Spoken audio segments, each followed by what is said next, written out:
Chapter 6, Before Crisis, An Inevitable Destiny. 60 years later.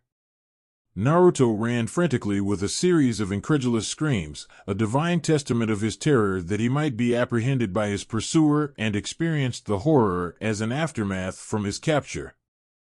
Panting tediously, the blonde suppressed all nugatory thoughts and focused in escaping.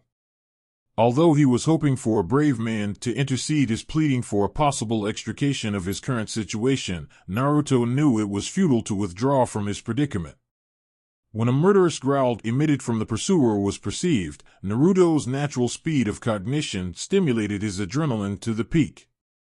The last thing the blonde needed was a cascade of intense muscle spasm that would undeniably halt his pace, and suffered immense pain from his captive. In all honesty, he was blamed for his quagmire. He knew his pursuer's personality twisted into a state of abrasiveness at that particular month, but he was negligent and absently provoked her. Taking a sharp turn, Naruto clashed into several figures and tumbled to the ground. Gathering his fortitude, Naruto stood up and caught a glimpse of several angered Shinigamis frowning at the blonde. "Watch where you're going, dumbass. Are you blind? Assholes." Panic flooded his mind. Naruto dismissed the rude remarks and warned, "Run. She'll kill you." It was too late. His pursuer stood before him. Gulping in fear, Naruto pointed a trembling finger at the threatening entity. "Quick! Before it's too late." The Shinigami stared at the small frame in puzzlement and arched their brows. "Dude, it's just a cat." The cat meowed innocently, her sunglow eyes fixed solely at the blonde, and Naruto swore the black cat was delivering a sadistic smile. Bloodlust emanated from the cat, lingered the atmosphere with an unpleasant sensation. Yukitake always taught the blonde to preserve an emotional equanimity in all critical situations in order to keep an analytical mind unfilled with turmoil that might cloud judgments, but he just couldn't regain his mental composure at his present status. Naruto didn't hesitate. He spun around and darted away from the sight. His frightened scream echoed through the entire Soul Society, sending a disturbing shivers crawling up the spine of the entire male populace. 2 hours earlier. Sighing in relief, Naruto unsheathed his sword. "Practicing Bankai, I see." Yoruchi smirked when the blonde jolted up, unaware of her intruded presence. Crossing her arms below her ample bosoms, the Shihoin princess pouted. "Why didn't you inform me to train with you? I thought you're busy working with Kasuke." Naruto wiped the bead of sweat from his temples. "Besides, you got your own duty to fulfill. I happened to finish paperwork faster than others thanks to a good-for-nothing alcoholic captain I have, so I took the opportunity to train." An impish grin tugged at Yoruchi's lips as she batted her eyelashes. "Oh? Is someone jealous of the relationship between me and Kasuke?" "Not really." A subtle smile adorned Naruto's visage. "Without you around, I get all the freedom I want to visit the local bathhouse. You know, occasional peeking or some passionate orgies with the chicks. Maybe a little tour to the brothel and Rakangai here and there to satisfy my hunger. I have to thank Kasuke's distraction, actually. If it wasn't him working with you all day, I won't get the pleasure I want." The blonde sighed dreamily, oblivious of a fuming princess glaring furious splinters at Naruto. Is tea true?" Shifting attentions to Yoruchi, Naruto could see inferno blazing in tremendous intensity behind her back. Flinching at the intimidating stare dread with menace, the blonde Shinigami lifted his hand in surrender. "Hey, I was just joking. I didn't really dash. Enough. No more lies. I will use you as my guinea pig for the new technique I developed a few months ago." Naruto arched a perplexed brow. As far as he was concerned, the princess wasn't a pugnacious warrior. The only plausible reason that compelled her with such hostility was one feminine issue. "Are you on your period?" Torrent of wild winds erupted, circulating her well-endowed body. The ground shook as torrent of vigorous jet stream stormed into the ground, generating thunderous electricity into every fiber of Yoruchi's being as her latent power surged dramatically to an inhumane feat. The back and sleeves of her uniform ripped to shreds in the process of the inclination of an increased of overwhelming power and a rapid pace by her utilization of the undefined technique. Unfazed at the sight before him, Naruto smirked. "So, you don't wear bra underneath, huh?" Yoruchi roared a deafening war cry. "Present. You shouldn't lie to her, especially such unforgiving things you called a prank, Naruto-kun." A sigh escaped Isane's lips as she sat beside Naruto's bed. "Let this be a lesson to you. Never joke with such inappropriate things to a girl. It hurts a girl's feeling, you know?" Naruto lay motionlessly in the bed, groaning at the pain inflicted upon him. "Will I be disfigured?" "Unlikely. You have abnormal healing factors that defy description, Naruto-kun. Within days, the scratch marks on your face will be healed, leaving no scars whatsoever. Your internal injuries are recovering steadily as well." "Good to know." Turning his attention to the tranquilized nature of his friend, the blonde smiled. "Congratulations. Today is your first day as the third seat of Bachan's squad. Good luck." Isane flushed 5 different shades of pink and staggered. "It's in nothing compared to your achievement in Naruto-kun. You've reached the rank I earned decades ago at a very young age. An impossible achievement that nobody had done, and you did it. You're considered a prodigy in terms with your strength, skills, and power. Nobody could match up to you in our generations. You're the most surprising and most unpredictable Shinigami ever." Naruto chuckled. "Believe it or not, I heard that line thousands of times. I'm no prodigy. I gained my arsenal of skills with torturous training. Nobody is born with exceptional sets of skills. I acquire power with my own blood and sweat. The path I walk is beyond arduous in order for me to push to the limits. Isane-chan, you're strong, so don't underestimate yourself. Be proud of your achievement, be proud of being a third seat. Believe in yourself, that's how life depicts." "Why, you're right." The door creak opened, revealing Yoruchi standing on the doorway, an unusual pusillanimous feature plastered onto the princess's face. "Isane, can you spare me and Naruto-kun a few minutes of privacy?" Deciphering Yoruchi's intention, the newly appointed third seat smiled and left the room, leaving an uneasy silence to intrude. "With all that chasing, you're tired, aren't you? Take a seat." Naruto gestured the Shihoin heir the chair beside his bed, previously sat by Isane. Yoruchi nodded and ambled towards the chair hastily before settling herself down. Feeling the necessity to amend her mistakes, the Shihoin princess assembled her courage and spoke. "I'm sorry. I just couldn't control my emotions and let it get the best of me. I really didn't mean to hurt you, but I thought you were speaking the truth. It's okay, Yo-chan. If anybody has to apologize, it's me. I shouldn't joke about those kinds of stuffs." Naruto interjected with a warm smile curled up his lips. But for the last time, I deserve it. I joke beyond boundaries, and you scratch me with your frisky cat claws. Let's call it even, shall we?" Yoruchi exhaled a relief breath. "You're so forgiving, you know that? We all have to take our own sides. Besides, it proves that my mastery in pranks have reached to the top. I should self-proclaim myself as the king of all pranks." Naruto coughed painfully, clutching his chest by instinct. Solicitude over the blonde's health, Yoruchi reached out towards him, only for her wrist to be seized abruptly. "Gotcha. And Naruto-kun?" A mischievous grin displayed on his expression, Naruto chuckled. "It was a joke. You should look at your face. Absolutely priceless." Restraining the natural urge to giggle, Yoruchi frowned. Why you're injured and you still joke around. But you smiled just now, didn't you? The blonde smiled. Shut up. A vibrant tint of crimson splashed onto the princess's cheeks. Idiot. But, I'm your idiot. Yuruchi's flush deepened in color as she caught sight of Naruto's attractive smile.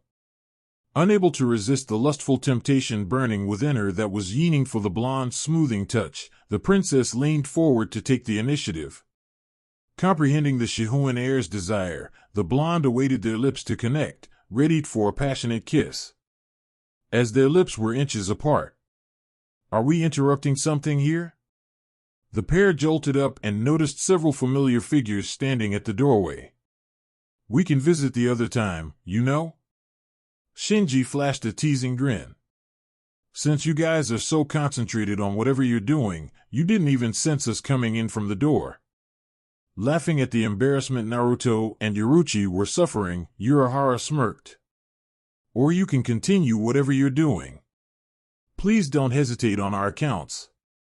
While you're at it, I'll go bring my camera. Perverts. Lisa frowned. Shunsui wiped a prideful, rather comical tear. I'm so proud of my boy. Jerk got the girl, huh? Kensei scowled but sighed. I got some lieutenant work to do. Gotta go. Without any hesitation, Yuruchi molded into an airstream and vanished from sight. I hate all of you. Naruto mock pouted. Ruining all my fun. What do you guys want?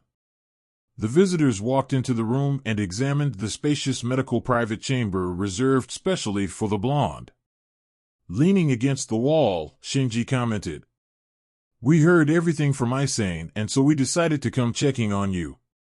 It must be painful for you to get your ass owned by Nico-san. Just coming in and making sure you didn't die on us. I'm fine. Where's Kuchan? I'm hurt that she didn't visit me. Kensei growled. She has work to do in the Kido Corps, unlike certain carefree jerk. Same goes with Rose and Love. We're the only ones who could draw out some free times to visit you, ungrateful jerk. So you got a problem with me, bitch? Yeah, jerk. Let's go. You will pay dash. Slap. Naruto clasped his cheek and winced at the patronizing glare.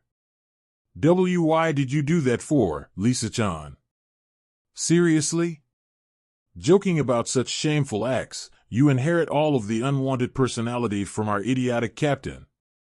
Remember your post as our lieutenant, Naruto.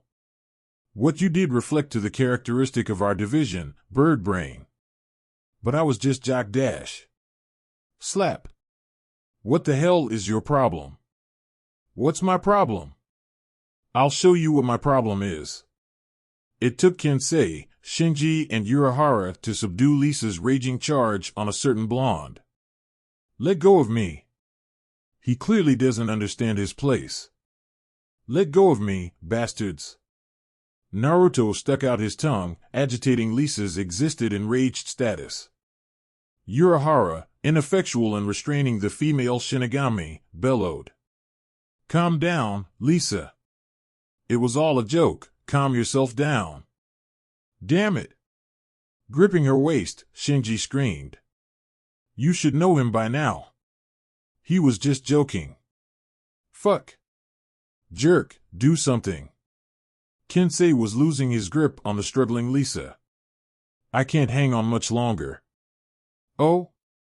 I sense a disturbance in my medical ward. Everybody jumped and witnessed a diabolical aura hovering behind Unohana Retsu.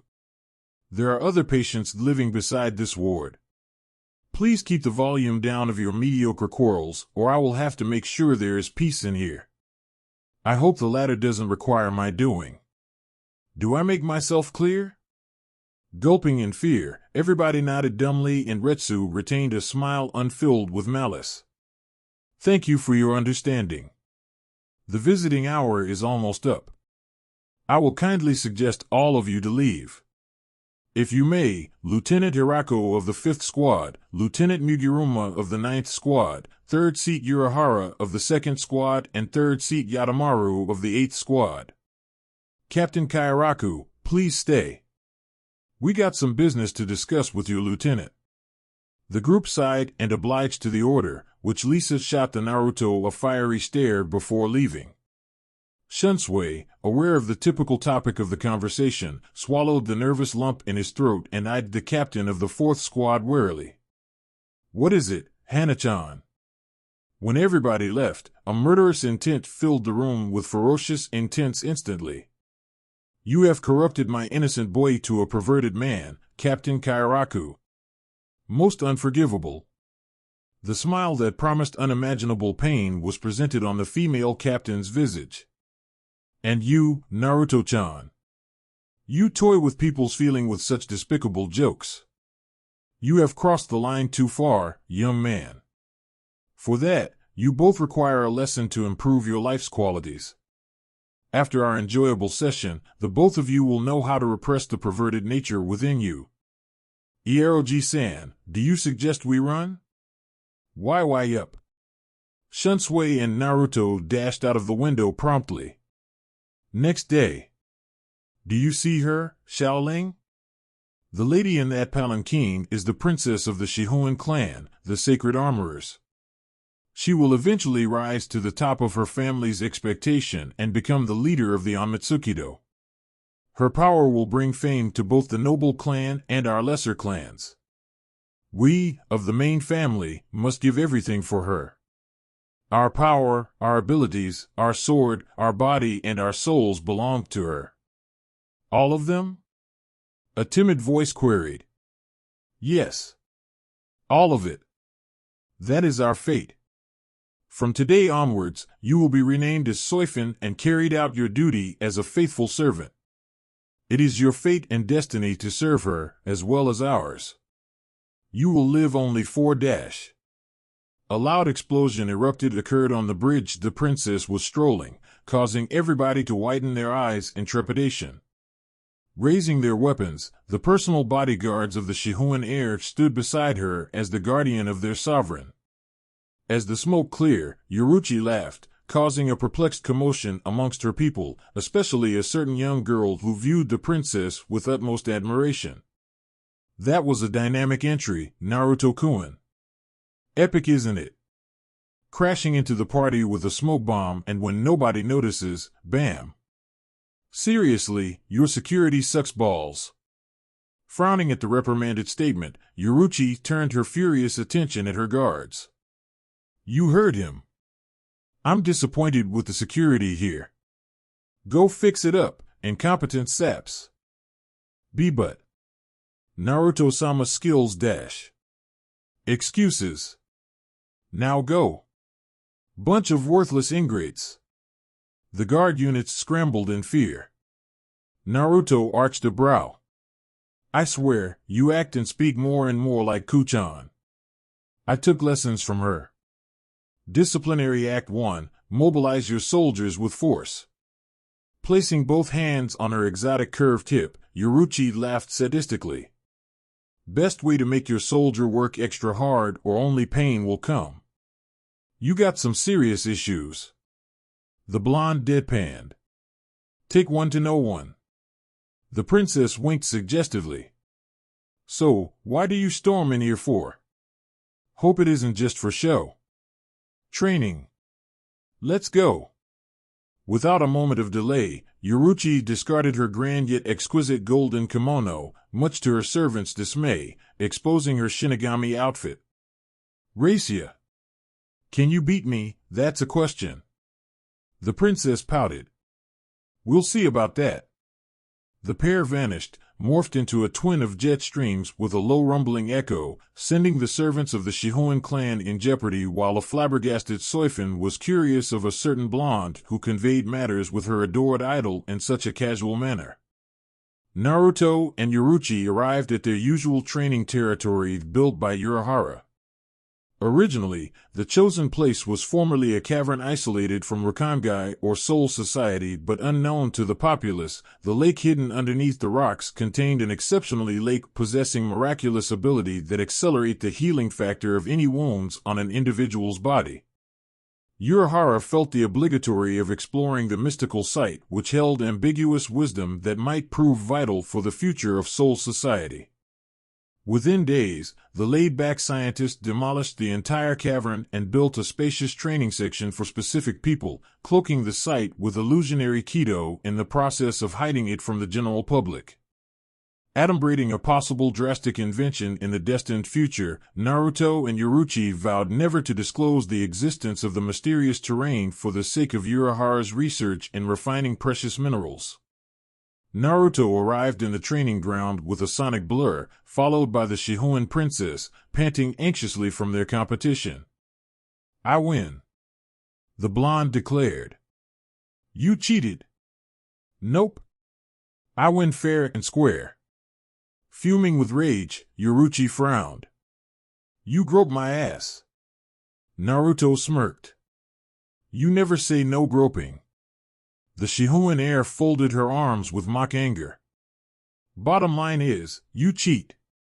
The blonde Shinigami chuckled before converting his visage in a terrifying seriousness in mere seconds. "All right, fun's over. Let's get down to business. The technique you presented yesterday is powerful. From what I see, it's a technique that focuses on offense and defense at the same time. Impressive, but it comes with consequences." Naruto ambled towards Yoruichi and situated his palm on the princess's chest, resulting in a blushing fit. What are you doing?" His palm radiated a green glow of serenity, bringing warmth and peace in the princess's rigid stance. Yoruichi was aware of the blonde's proficiency in the healing art, generosity of Retsu's teaching which augmented Naruto's arsenal of skills, but to what extent he could discharge the skills from his consummated lessons he received was a complete secrecy. Naruto was an enigmatic person to the princess, but the blonde understood the Shihoin heir's personality perfectly. "As I have expected. Your technique is too dangerous." The blonde removed his hand from the princess's chest and cupped his chin. "Because of the overwhelming power flowing in your body suddenly, your body wasn't accommodating to the technique well. Even though it might be a powerful skill, your body will degrade.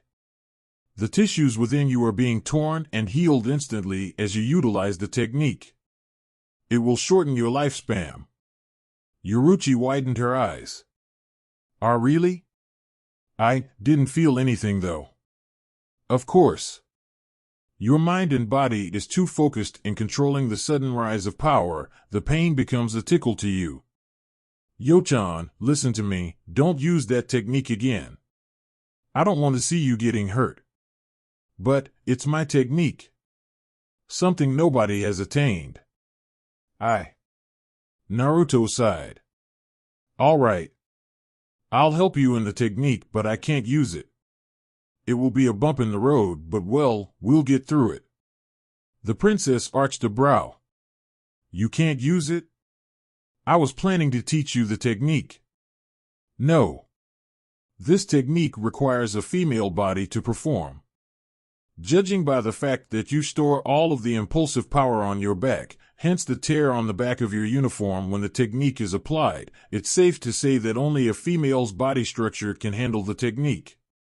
My spine will break if I use it."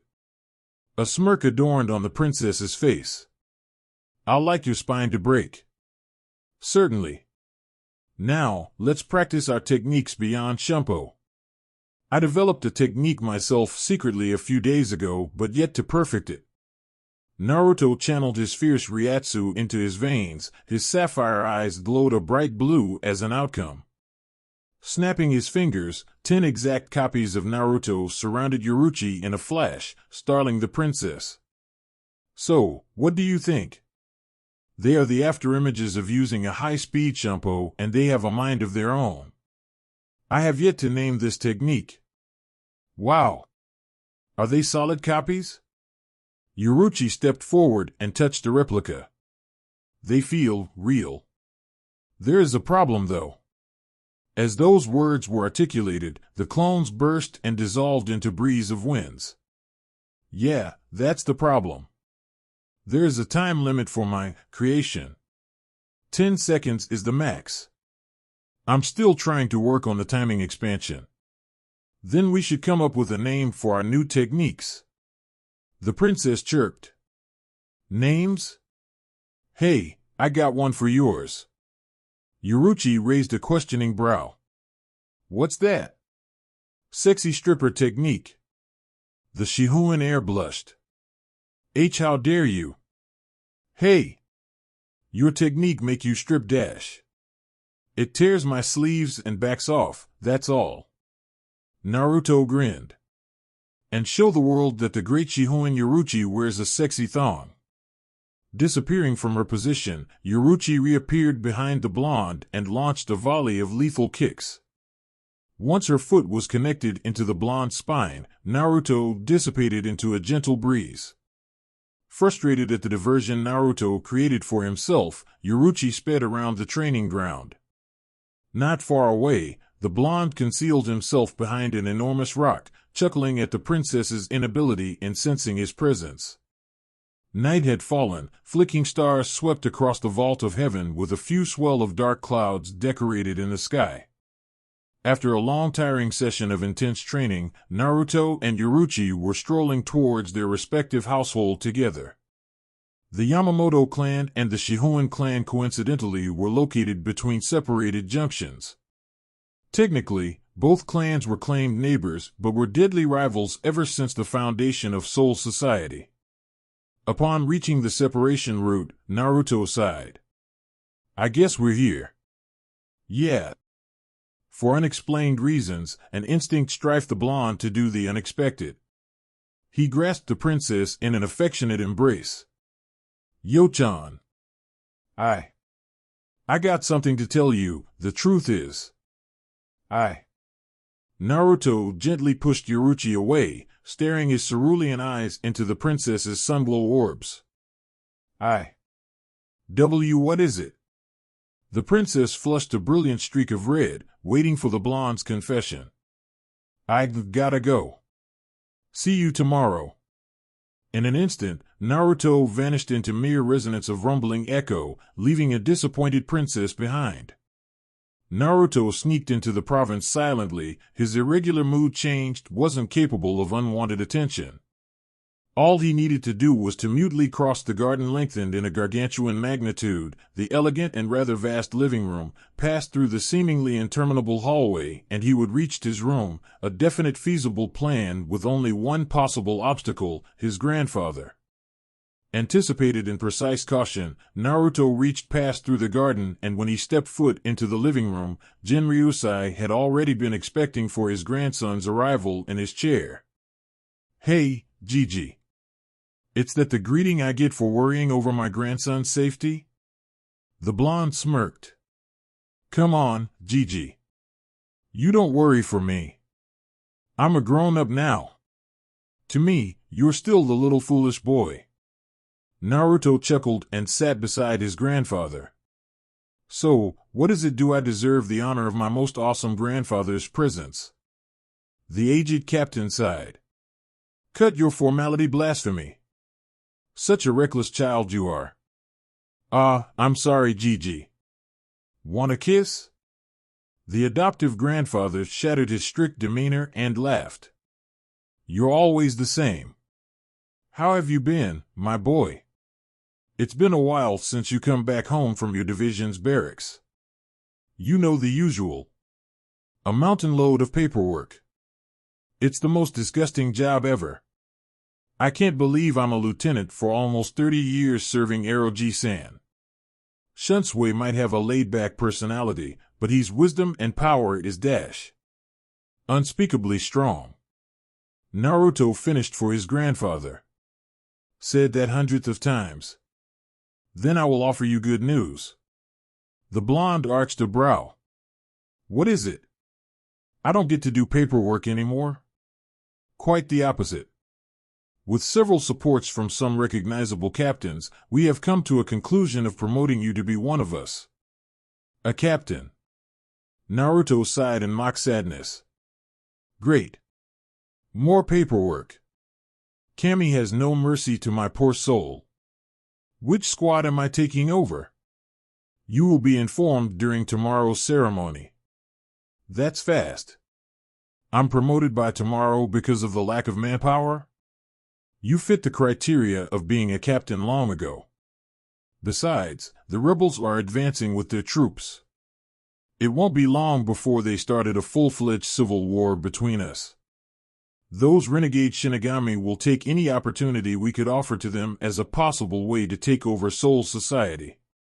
We, as the protector of this court, must not allow such traitors to lay their filthy hands on the peace we have created.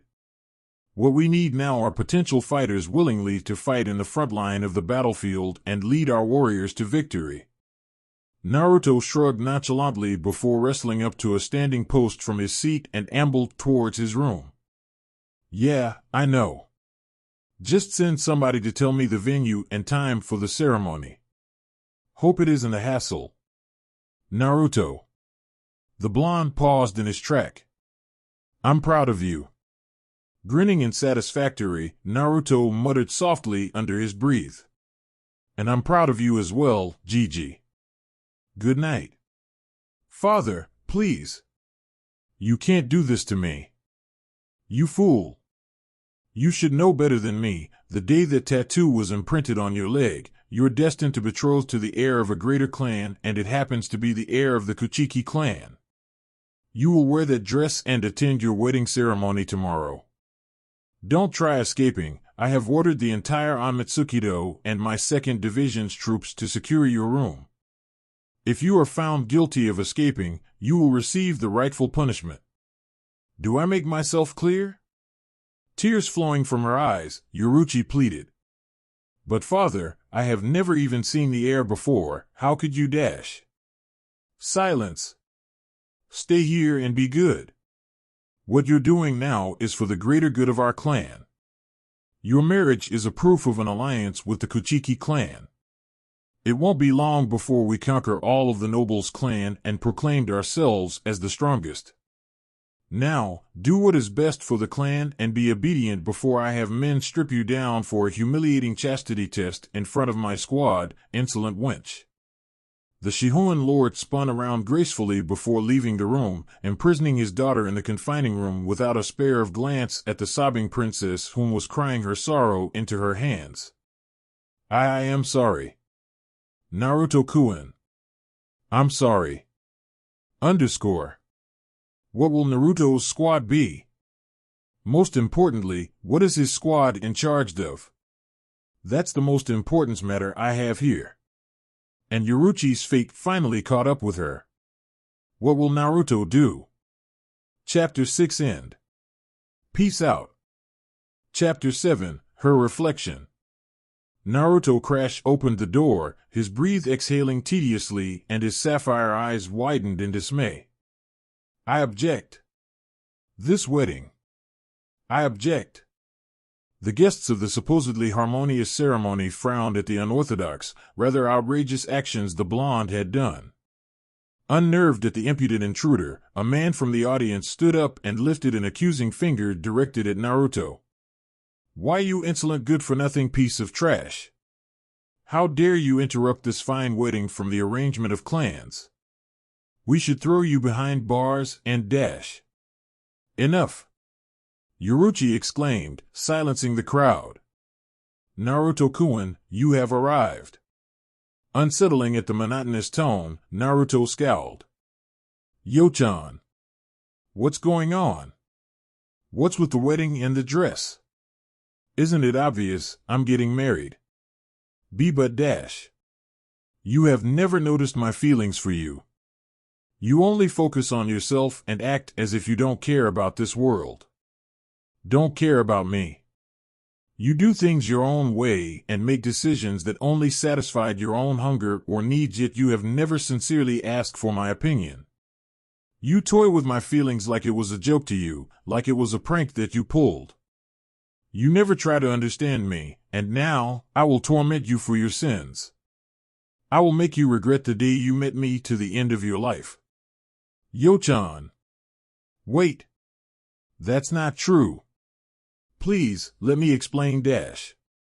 You may kiss the bride. The priest disrupted. The unknown groom leaned forward and captured the princess's lips. Yoruchi, while kissing her spouse, winked at Naruto, compelling the blonde to collapse into his knees, weeping in grief. Don't leave me. Yo-chan, no. Naruto shot opened his eyes abruptly and bolted up. Grasping desperately for air, the blonde realized that he was in his bedroom. So it was all a dream, huh? Chuckling at the unrealistic nightmare, Naruto suddenly took cognizance of the depth of his devotion, affection, and love for Yoruchi. Although they shared loving embraces or romantic smooches, the pair never once confessed their true feelings. No matter how courageous the blonde was, or how he could fearlessly fight his legendary grandfather or surrogate uncles without quavering, he just couldn't say it. I love you. 3 simple words, and I don't even have the guts to say it out. Naruto muttered. I'm such a fool. Succumbing to fatigue, Naruto slumped into his bed and fell into the clutches of slumber. The Amatsukido was similar to a parliament of governors who decided the fate of every assassin that worked for the Corps. Nobody was permitted to reveal any visible weakness. Shedding tears were a fundamental factor that would diminish a member's pride and dignity.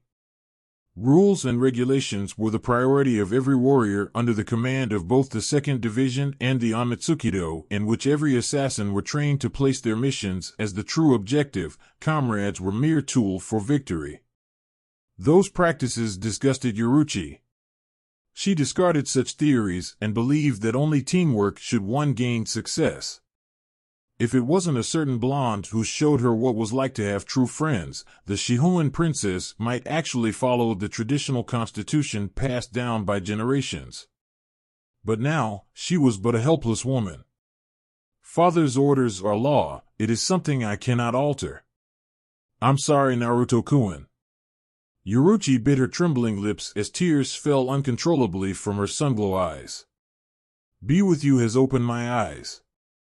I really cherish every second when I study with you, fought with you, eat with you, and doing silly things with you. Please forgive me.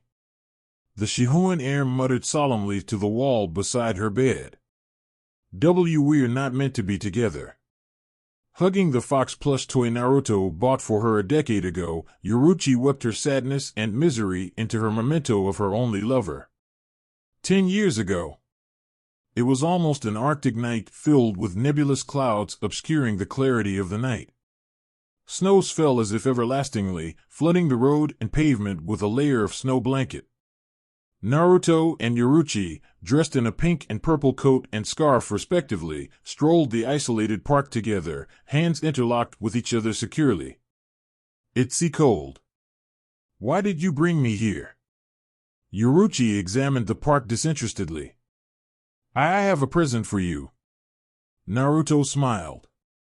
The Shihoin princess noticed the blonde's constant surveying of his watch, queried in curiosity. You look nervous. Are you all right? So, what's the occasion? Why are you giving me a present anyway? Obviously there's an important occasion for me to give you a present. Now, close your eyes. Arching a brow, Yoruchi pursued further. Why are you playing sneaky? Just close them. Naruto whined childishly. The princess giggled before shutting her eyes. Don't peek. All right. Yoruchi inhaled an annoyed breath. Peek and you're a pig. Determined to verify the Shihoin heir's promise, the blonde waved a hand to ensure that Yoruchi's eyes were truly closed. Realizing that the princess didn't flinch, Naruto smirked and ventured towards the tree in front of him. As he reached the tree, the blonde crouched down and searched for a remote. Moments later, Naruto found his objective and tapped the red button on the device. Contemporary, various tiny light bulbs scattered randomly on the tree glittered colorfully. The main attention was the little red fox plush toy hanging idly on the branch. Satisfied with the outcome of his handiwork, the blonde ran towards Yoruchi. Okay, you can open your eyes now. The princess gradually opened her eyes. She was completely bewildered at the sight before her. Did you do all this? That's right. It's 12 o'clock sharp. Happy birthday, Yo-chan. Naruto cheered. I personally went to the Rakangai district to purchase those bulbs. That fox plushie? I sew it all by myself after taking sewing classes. With a snap of his fingers, the red fox stuffed toy floated into Yoruchi's hands. This fox will represent me in the future. Whenever you feel sad or have the desire to talk to somebody if I'm not around, talk to Foxy-chan. You remember my birthday. The princess patted the fox while desperately suppressing her tears. Concealing her emotions, the Shihoan heir masked herself with a visage of seriousness. And Naruto-kun, please remember this. Naruto quirked a perplexed brow. What is it? If one day I throw Foxy-chan away, then you'll have to prepare yourself. Prepare myself? The blonde's tone was drenched with worriment and anxiety, perturbed of Yoruchi's sudden sternness. It means. Yoruchi hesitated, unable to truly state the truth to Naruto. I've discarded you as well, friendship and everything.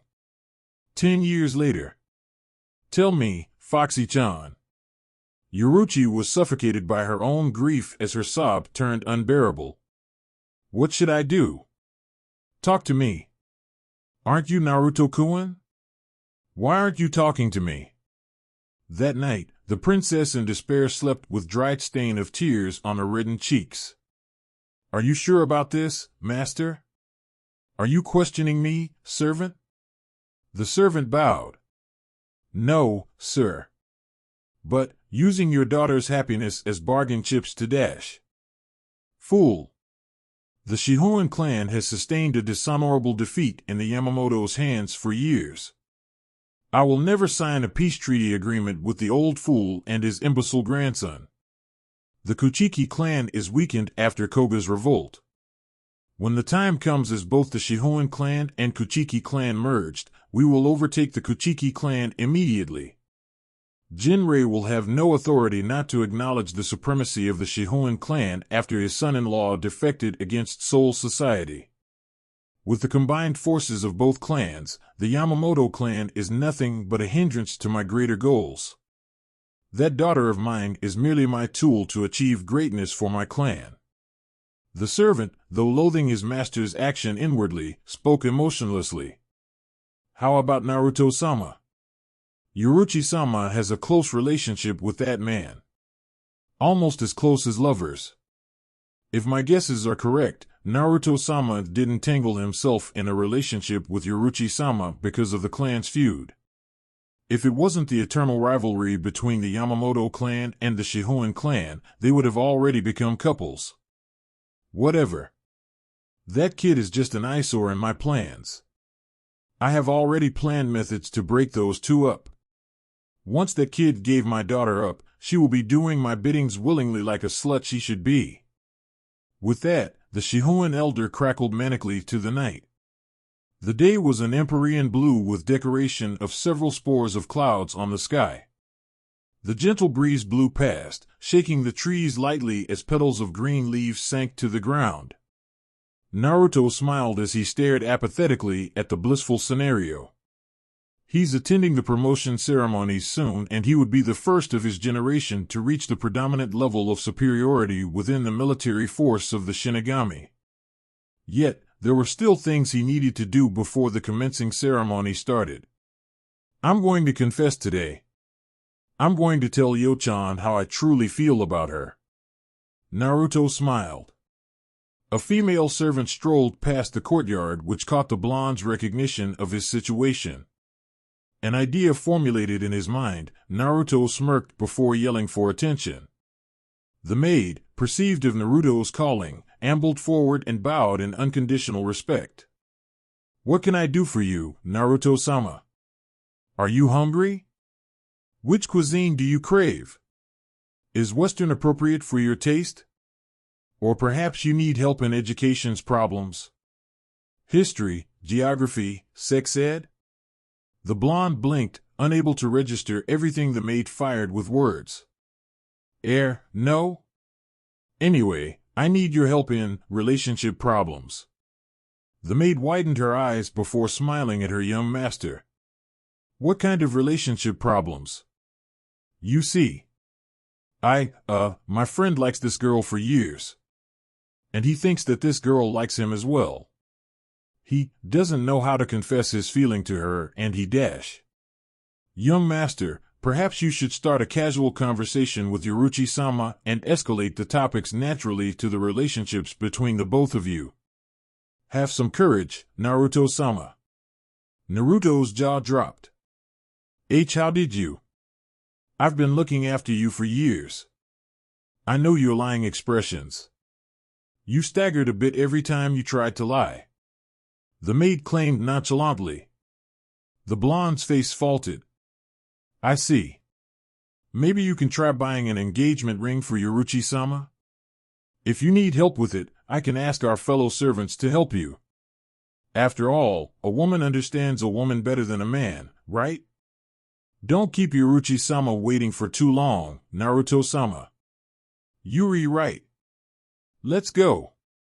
Fuck clans' hatred between each other. Yochan comes first. Naruto steadied his wristwatch. My promotion is at 5.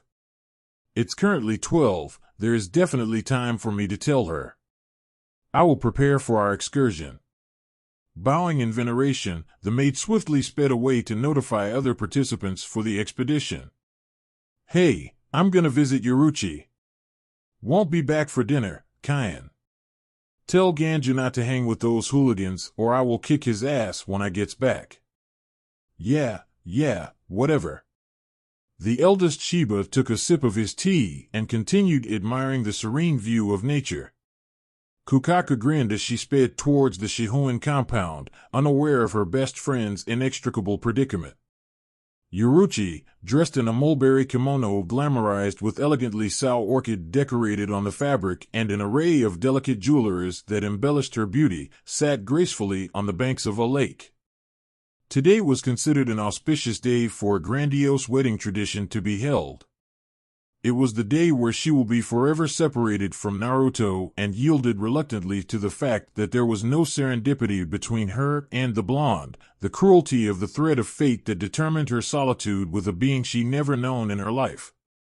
Being a warrior in the battlefield was merely an indifference to her uncaring father. What truly matters was her worth to the clan.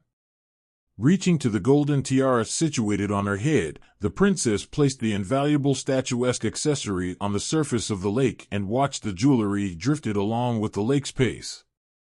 It was then a song invaded her mind that somehow reflected her dilemma. Look at me.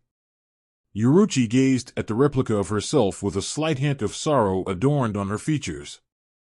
You may think you see who I really am. But you'll never know me.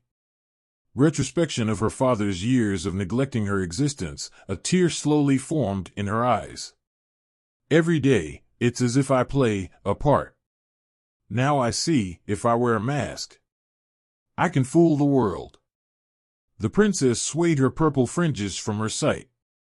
But I cannot fool my heart. Her heart was the illusion of a certain blonde. It reminds of her first meeting with the blonde who didn't care to be a noble or flaunt his prodigious power. He was the outcast of the male's populace, kind in his heart but rare to find within the crowds.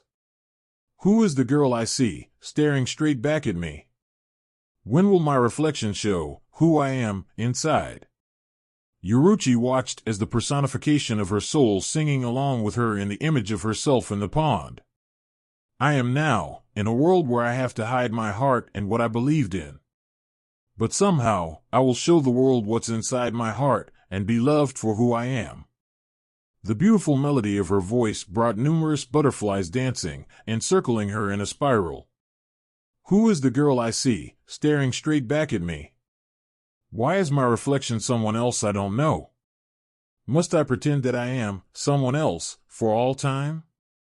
When will my reflection show who I am inside?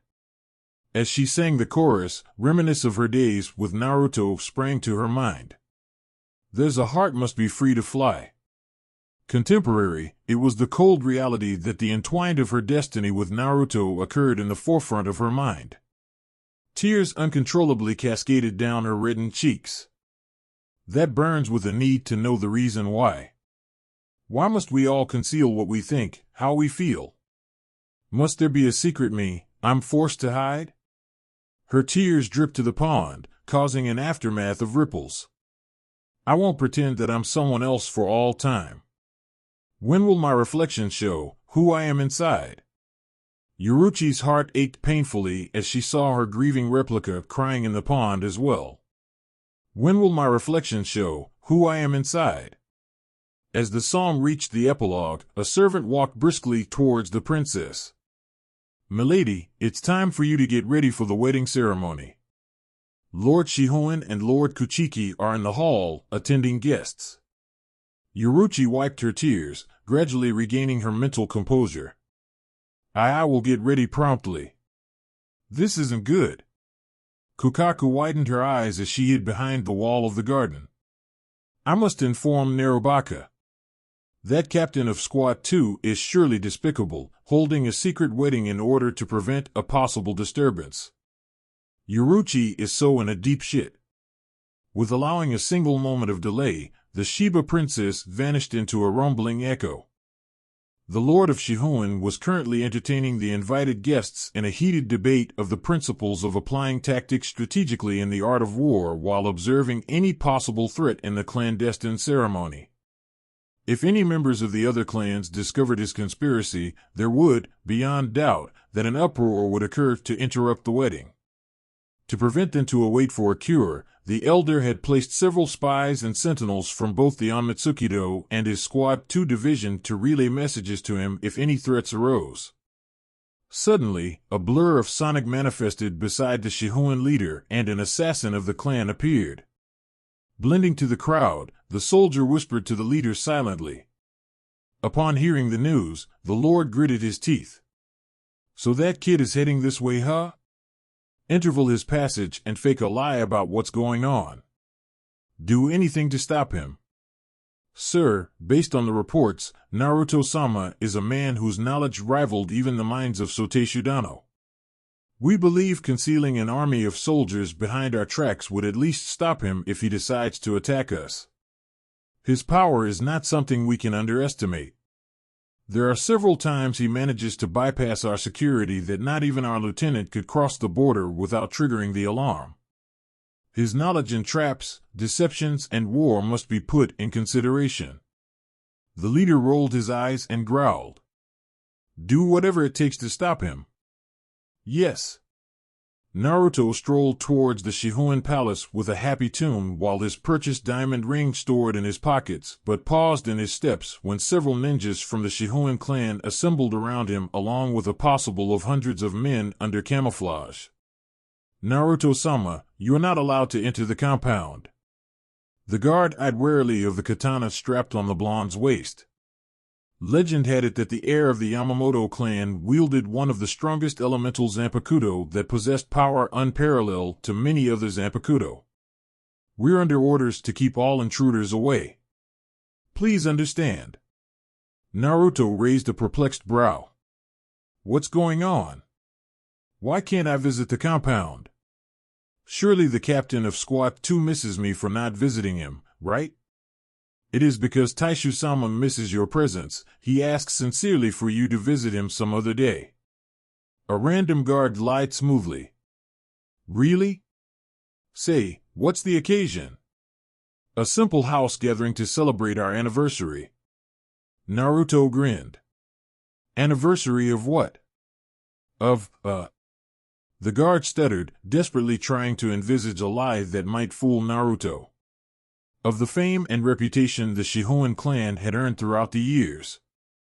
So why do you need to think before you speak? The sentinels gulped their nervous lumps in their throat.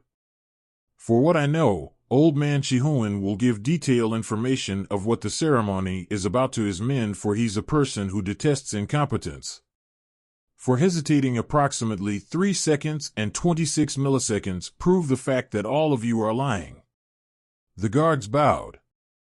Forgive our insolence, but whatever the case is, we cannot let you enter. That is the order. Stroking his chin, Naruto smirked. Really? The guards were slowing, reaching to the hilt of their blade, fear escalating in their soul. That's right. Please retreat. We don't want any misfortune to befall on you, Naruto-sama. To their surprise, Naruto raised his hand in a surrender manner. All right then. I'll leave. Naruto spun around and walked away while the guards watched as he left. Something is definitely not right. Naruto muttered as uncertainty filled his mind. Usually, someone as snobbish and prideful like that old man Shihoin will probably hold a massive parade just to show off his clan's strength, since everything he says has something to do with the clan's affair. Holding a secret ceremony is definitely suspicious. Besides, if I'm around, Yo-chan will surely pop out of nowhere, but she didn't even come out to greet me means she too is in trouble. She's not a person who will stand still for 5 minutes in some boring crap and not wreak havoc. It was then a pair of hands seized the blonde's collar and tossed him to a dark alley. Frightened of his mishap, the blonde screamed, "If you're a man, don't rape me. If you're a hot woman, then please be gentle." His speech earned him a whack to the head. Ouch. That hurts. Serve you right for spluttering rubbish. Kukaku placed a hand on her waist. Kuchan? What's the matter? Naruto clutched the comical wound on his head. Are you trying to rape me? The Shiba princess's eyes twitched in annoyance. Stop joking around. All right, sorry. What's up? Yoruichi is getting married. Oh. Okay, wait, what? Naruto messed his hair, disturbed with the news. You serious? Duh. They're secretly trying to force Yoruichi to marry the Kuchiki heir. The Kuchiki heir? As in that kid? They want Yo-chan to marry a kid? Yes. Naruto arched a brow. How did you know about it? I overheard from several servants' conversation in the compound. I'm just curious why Yoruichi didn't struggle against the marriage. Naruto stood up, dusted his clothing and placed his thumb and index finger on his chin, contemplating momentary. It isn't because Yo-chan didn't struggle, it's most likely she can't struggle. Kukaku tilted her head slightly, pondering over the matter. What do you mean by that? She isn't the clan head yet, remember? It is her father who makes all the decision, and judging from my personal perspective of what the old man Shihoin's characteristic is, her father most likely forced her to marry that Kuchiki heir. What's the point? Gaining military strength? Precisely, gaining military strength. The blonde emphasized the word strength aloud. Don't you get it? Amongst the noble clans, only the Yamamoto clan had a long-term rivalry with the Shihoin clan for years, which Ji-chan is trying to stop. However, old man Shihoin just couldn't forget the past and stored his petty rage against my grandfather. Recently, Koga from the Kuchiki clan rebelled against Soul Society and put the Kuchiki clan in shame, but let us not forget the fact that even though Koga rebelled, it doesn't really shorten the military strength of the Kuchiki clan. If the Shihoin clan arranged the alliance marriage, not only can the old man Shihoin helps restore the Kuchiki clan's pride, but also taking control of the entire Kuchiki clan in the process. With that old man Shihoin can overthrow my grandfather. Kukaku widened her eyes. Wow, you sure are a genius that comes every millennium. Want my autograph? The Shiba princess sweat dropped. Save it for others. Right now, we have more important things to do, like planning how to stop the wedding. There are some ways to stop it. Naruto spoke in a tone of wisdom. Ways? What is it? First, the diplomatic solution, asked politely with my badge of the Yamamoto clan pressuring that old man Shihoin. Quite unlikely it would work, but still worth a try. Second, the threatening technique. We called in our brothers and sisters to stop the ceremony with us. Third option, we exposed his conspiracy. If all three options don't work, we have to resort to last solution. The blonde sighed in mock sadness. We unleash hell to the wedding ceremony. Old man Shihoin will so be pissed if that happens, but it's his fault for trying to sow discord between me and Yo-chan. I prefer to go with the last option straight away. Naruto's sweat dropped. Then the whole Soul Society will be after us. If we go by my chronological order, at least we can plead that we requested a denial to the wedding, but that old man Shihoin didn't oblige to the tradition. So why the entire secret wedding thingy? Simple. Naruto pointed his thumb at himself. Me? You? To prevent me from intercepting his daughter's wedding, of course. Kuchan, call in all of our brothers and sisters in arm. It's time to be wild. Within seconds, the Shiba princess ransacked her pockets and dug a little tube out before pulling the string on the bottom, launching a shooting flame directly to the sky. Minutes later, the fireworks burst in the sky and shaped into a pair of crisscrossed katana. Kinsei had just completed a pile of paperwork. Satisfied with his accomplishment, he slumped into his seat and drank his wine as a reward for defeating the terror that was paperwork until a sudden blinding light caught his attention. Kinsei swirled his sight through the window and was startled to see the signal of trouble via the fireworks. Somebody is in trouble. Mashiro. Audible footsteps were heard and soon, the door slid open revealing the green-haired ditzy girl. You call, Kinsei?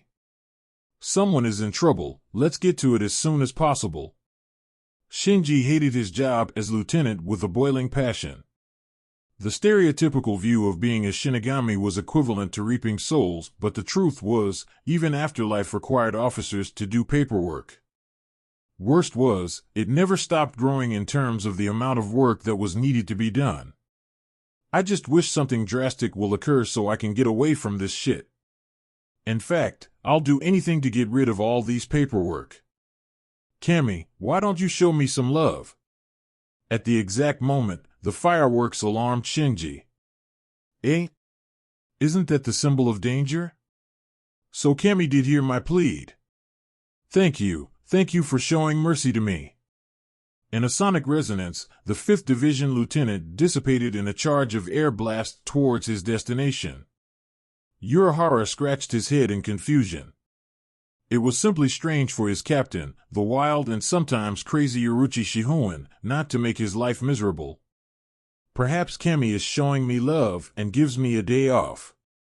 Nodding at the commitment, the scientist decided to spend his day researching for the greater good of Soul Society until he spotted a binding illumination and took cognition of the fireworks. Oh, so Cammy isn't showing me love? Why? What did I do to deserve this? Dropping his head in dismay, Urahara sped to the designated zone. As the lieutenant of the 3rd Division, Rose rarely had the time to leave his workstation due to the hectic hours. I just want to go to the human world and purchase that album I saw. Music really smoothing one's soul, I need that album. It was at that time Rose spotted the fireworks. Goodies, more paperwork. Narrowing his eyes to slits in sheer frustration, Rose sighed and morphed into a torrent of jet stream. Lisa, though appointed as 3rd seat of the 8th Division, only took care of less paperwork. Surprisingly, Naruto didn't neglect his duties unlike his surrogate uncle and took responsibilities in his work. Signing the last document, Lisa placed the paper on top of the pile and sighed. I hope the rest of the day will be peaceful. Unfortunately, the dreadful window happened to be located on the front of Lisa's desk in which the female Shinigami caught sight of the fireworks. Perfect, life sucks for me. Uruchi wore an exquisite silky white gown, a pair of silver gloves, and a luxurious tiara on her head. Her sunglow eyes stared through her reflections in the mirror, her gloved hands clenched tightly into fists. This is it, Naruto-kun. Our love ends here.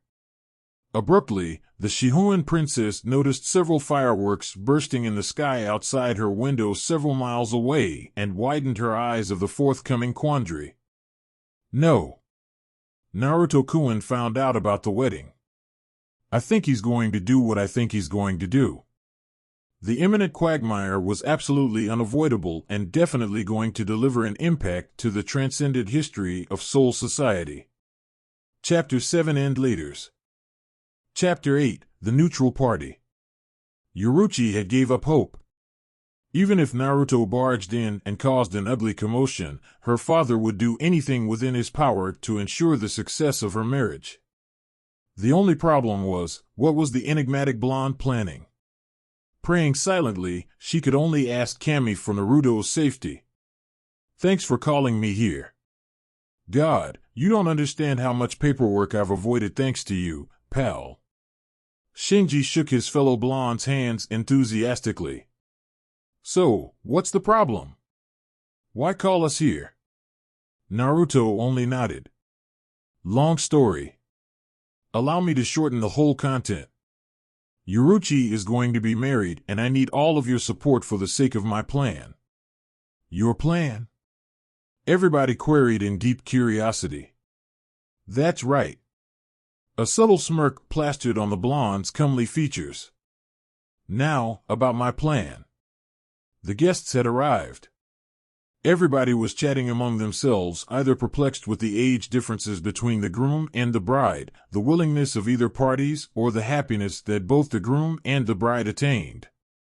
Knowing the temperamental characteristic of the Shihoan leader, the wise nobles suspected a possible forced marriage, but due to circumstances, they held no rights to interfere the internal affairs between the Kuchiki and the Shihoan clans. Yoruichi, dressed in her elegant white dress, walked towards the chapel in an unusual tranquil gait, accompanied by several guards and maids. Her eerily impassive eyes were what truly frightened her companions. That's the plan. Naruto beamed delightfully. That's the plan? Kensei, after listening to the blonde's elaboration in rapt attention, questioned doubtfully. Yup, that's the plan. It would definitely work. Trust me. The blonde assured. Logically, it might work. Lisa stroked her chin. Let's just hope Shihoan Taicho handles the matter peacefully. I doubt so. Rose countered. Shihoan Taicho is a man who does things without thinking the consequences beforehand. And he is not a man who listens to reason. I'm afraid your plan might not have a high percentage of winning. Mashiro tilted her head comically in confusion. Why not? Why can't we just go in and start kicking asses? 'Cause we will be arrested for invading private property, assaulting nobles, interfering with clan matters, attempting murder, and many more. Should that happen, even Yamamoto Soteshudano could do nothing to wipe our sorry asses. Kensei crossed his arms. Right now, the best solution is the diplomatic solution Naruto has said. Violence isn't always the best solution to all problems. But I heard, if violence isn't solving our problem, then we're simply not using enough violence. Urahara invaded the conversation. Shut up, Baka. I can't believe somebody like you would listen to bullshit like that. Kukaku placed a hand on her hips. The lazy scientist arched a brow. Bullshit? The literal definition of bullshit simply refers to a cow's excrement in which dash. Shut up. Naruto bellowed in frustration. Yochan is in trouble. As friends, we must do something. Somehow, Mashiro flushed a shade of pink before timidly asked. Will you do this for me, us if something happens? If mishaps bestow on any of you, I will definitely be the first one to help, no matter what. Naruto smiled. Definitely. His words, personalities, actions, and maturity were the sole reasons why Naruto was the leader of their little nameless team. The time was up. Yoruichi ambled towards her soon-to-be husband along with her father. The nervous, yet unwilling groom, Kuchiki Byakuya, heir of the Kuchiki clan, heard rumors of the unorthodox manner the Shihoan heir possessed, who was also a famed pioneer in both assassinations and battle strategies. But he was startled to see a beautiful woman with an angelic facial features walking towards him, who had a palpable quality of true grace, albeit the undesired rumors circulating throughout Seoul society. Though, Byakuya noticed the poignant sadness displaying on her expressions. The guests clapped as Yoruchi walked the red carpet to her commitment of marriage until... I object. Stop. Everybody twirled their attention towards the invader while the princess was stunned beyond cognition as she registered the voice. Who are you? A random guest demanded. Naruto took out a badge and showed it proudly to the attendances. I'm the future successor of the Yamamoto clan, Naruto Uzumaki Yamamoto. The guests widened their eyes, silence intruded. Enraged with the blonde's insolence, the Shihoan head spat. You have the guts to show your face here, Uzumaki. Of course I do. I'm pretty shameless as well, you know? Naruto sneered. I come in peace as I'm merely here to object the wedding. And what's next? You're going to drag my daughter with you? In case you don't know, let me remind you that offending a clan head is a major crime that ranked on par with murder. Naruto smirked. Under the Act of Clans Affair, Section 2 of the Fundamental Basic of Offense, unless the clan head received physical or mental injuries, a passerby is not responsible in any crimes whatsoever. I'm obeying the law of marriage and objecting this wedding legally. The Shihoan leader gritted his teeth. Fool. Guards, capture him. At that exact moment, the remainders of Naruto's group dropped beside the apathetic blonde, encircling him with their swords drawn. Kensei warned. Put your weapons down, soldier, or else. You dare defy my orders? Seize him. Seize us and all of you will be beheaded. Naruto murmured silently, a tone laced with authority and intimidation. Old man Shihoan, I respect you as a father, as a leader, and as a captain. But seize him now. The Shihoan head ordered in frustration. Naruto pointed his index and middle fingers at the Shihoan leader. Rikujikoro. 6 golden planes of energy slammed into the Shihoan head's waist, immobilized him in the process. I've said, I merely come in peace. Don't force me to resort violence, old man Shihoan. The guards retreated warily. All according to plan. Naruto smirked inwardly. Once the leader falls, his men would fall as well. How dare you attack me with such petty spells? Free me at once or else, I would tear you apart once I break free. With a snap of Kukaku's fingers, the Shihoan leader was unable to speak, courtesy of the Shiba princess's spell. Sorry, he's too irritating. Thank you, Kuchan. Anyway, I'm here to tell a story. A story that shocks me in many degrees. A father, unreasonable and selfish, is willing to sacrifice the happiness of his own child, his own daughter, for the sake of power and status. This father was unable to forget the past. He clings to the past so much, he believes that being an avenger is his goal in life. Yet, he loses sight of the joyous opportunity around him just to create his own monopoly in this world. The guests settled down, their loyalty quavering as they continued listening. I am not being rude to the clan heads nor trying to shift your allegiance to my side. I want everybody here to use their common sense, their logics to see this issue and make your own decisions. Let us imagine we're standing in the shoes of the poor girl whose father banishes her from having her own happiness for the sake of the clan. Can all of you here feel the pain she has to bear? Don't answer the rhetorical question because I can give you the answer right now, no. Chattering started to occur among the guests. A guest stood up. It is Yoruchi Dano's duty to How about I request for your immediate dismissal from your current status just because I suspect your incompetence in your work? Naruto interjected, causing the guest to mute. What is the definition of sense of duty? Is it by all means, I have to accomplish our quest at all cost? Even sacrificing our own dignity to fulfill my goal? What's the purpose of life if our life revolves around constant sense of duty and, in the end, neglecting happiness that we should seek to reach? We're Shinigami, not living beings. Another guest argued. Naruto raised a brow. Really? How about, starting from now on, you stop eating and breathing? How's that for a change? What nonsense are you dash?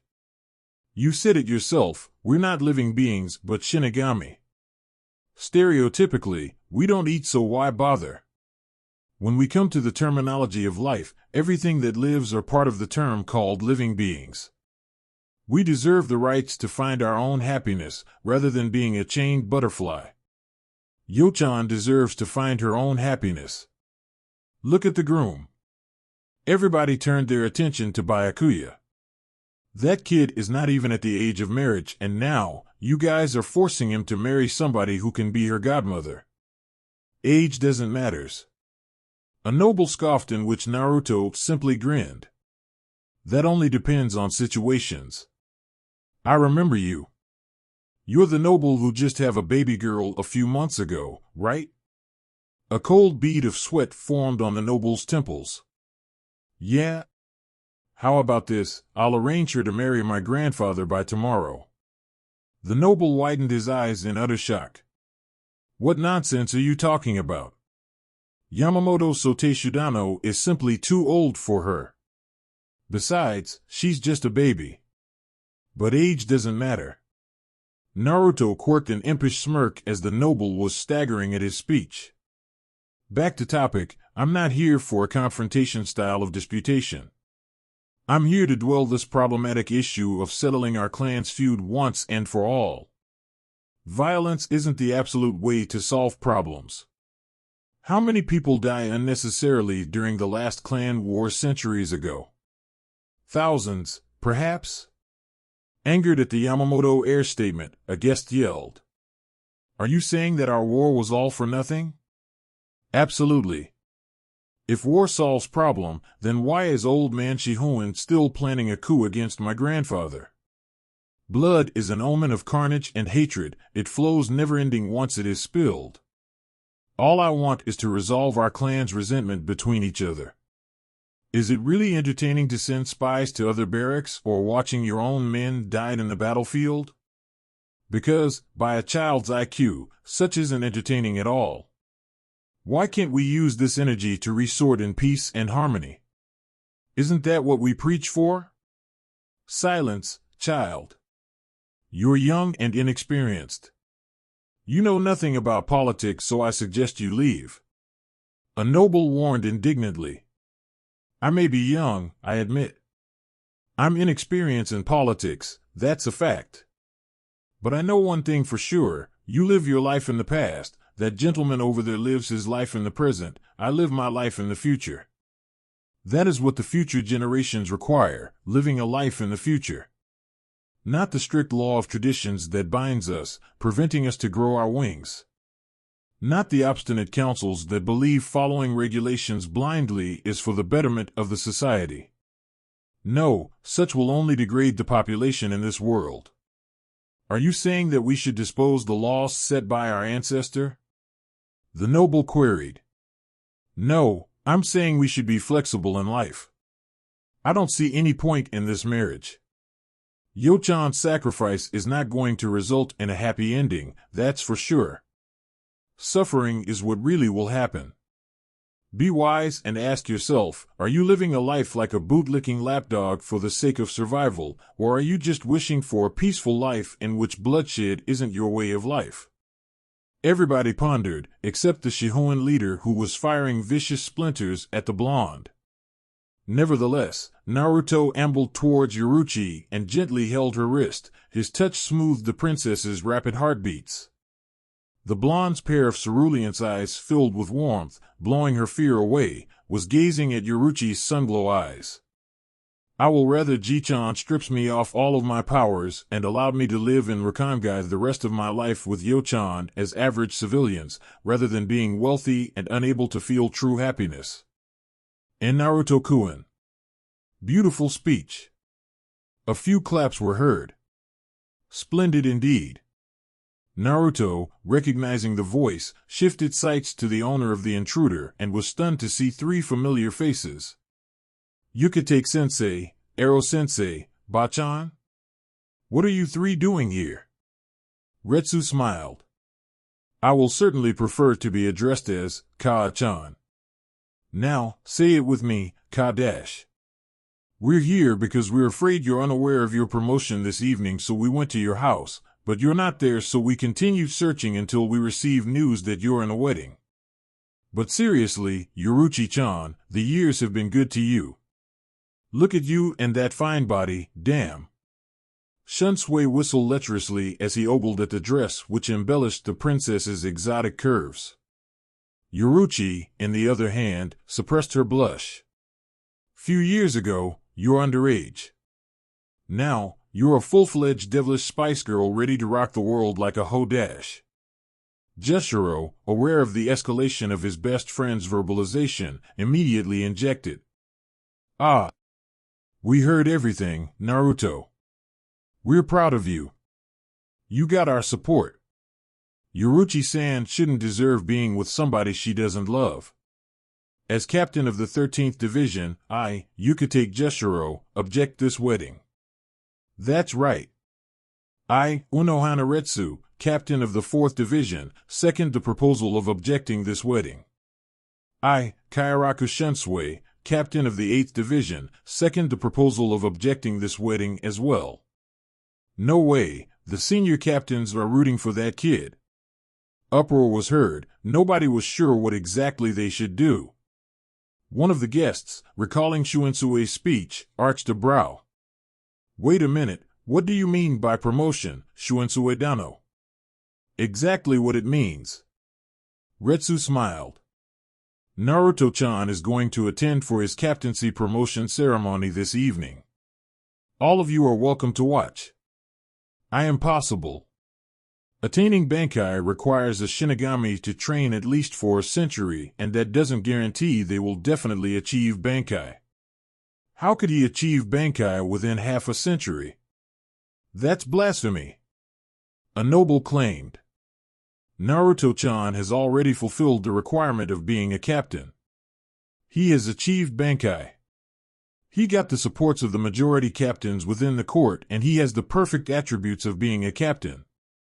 Besides, we are currently in the rebel era. People like Naruto are rare to find. It is only natural that we promote him to be a captain. Upon hearing the news of Naruto's promotion and listening to his speech, several nobles raised their hands, signifying objection. It was contagious. The numbers of rejection grew in an unbelievable pace. Naruto, satisfied with the majority of the attendants citing him, released the spell that bound the Shihoin leader. Kukaku dismissed the mute spell as well. Gaining freedom, the Shihoin elder narrowed his eyes at the blonde who ruined his plan utterly. Unable to calm his aggressive emotions, he charged towards Yoruchi and placed his sword by her neck, holding his own daughter as a hostage. The Shihoin princess, unable to take cognizance of the situation, could only widen her eyes in disbelief. Father? What are you doing? Shut up. Stay away from me, all of you. Whoa, calm down, old man Shihoin.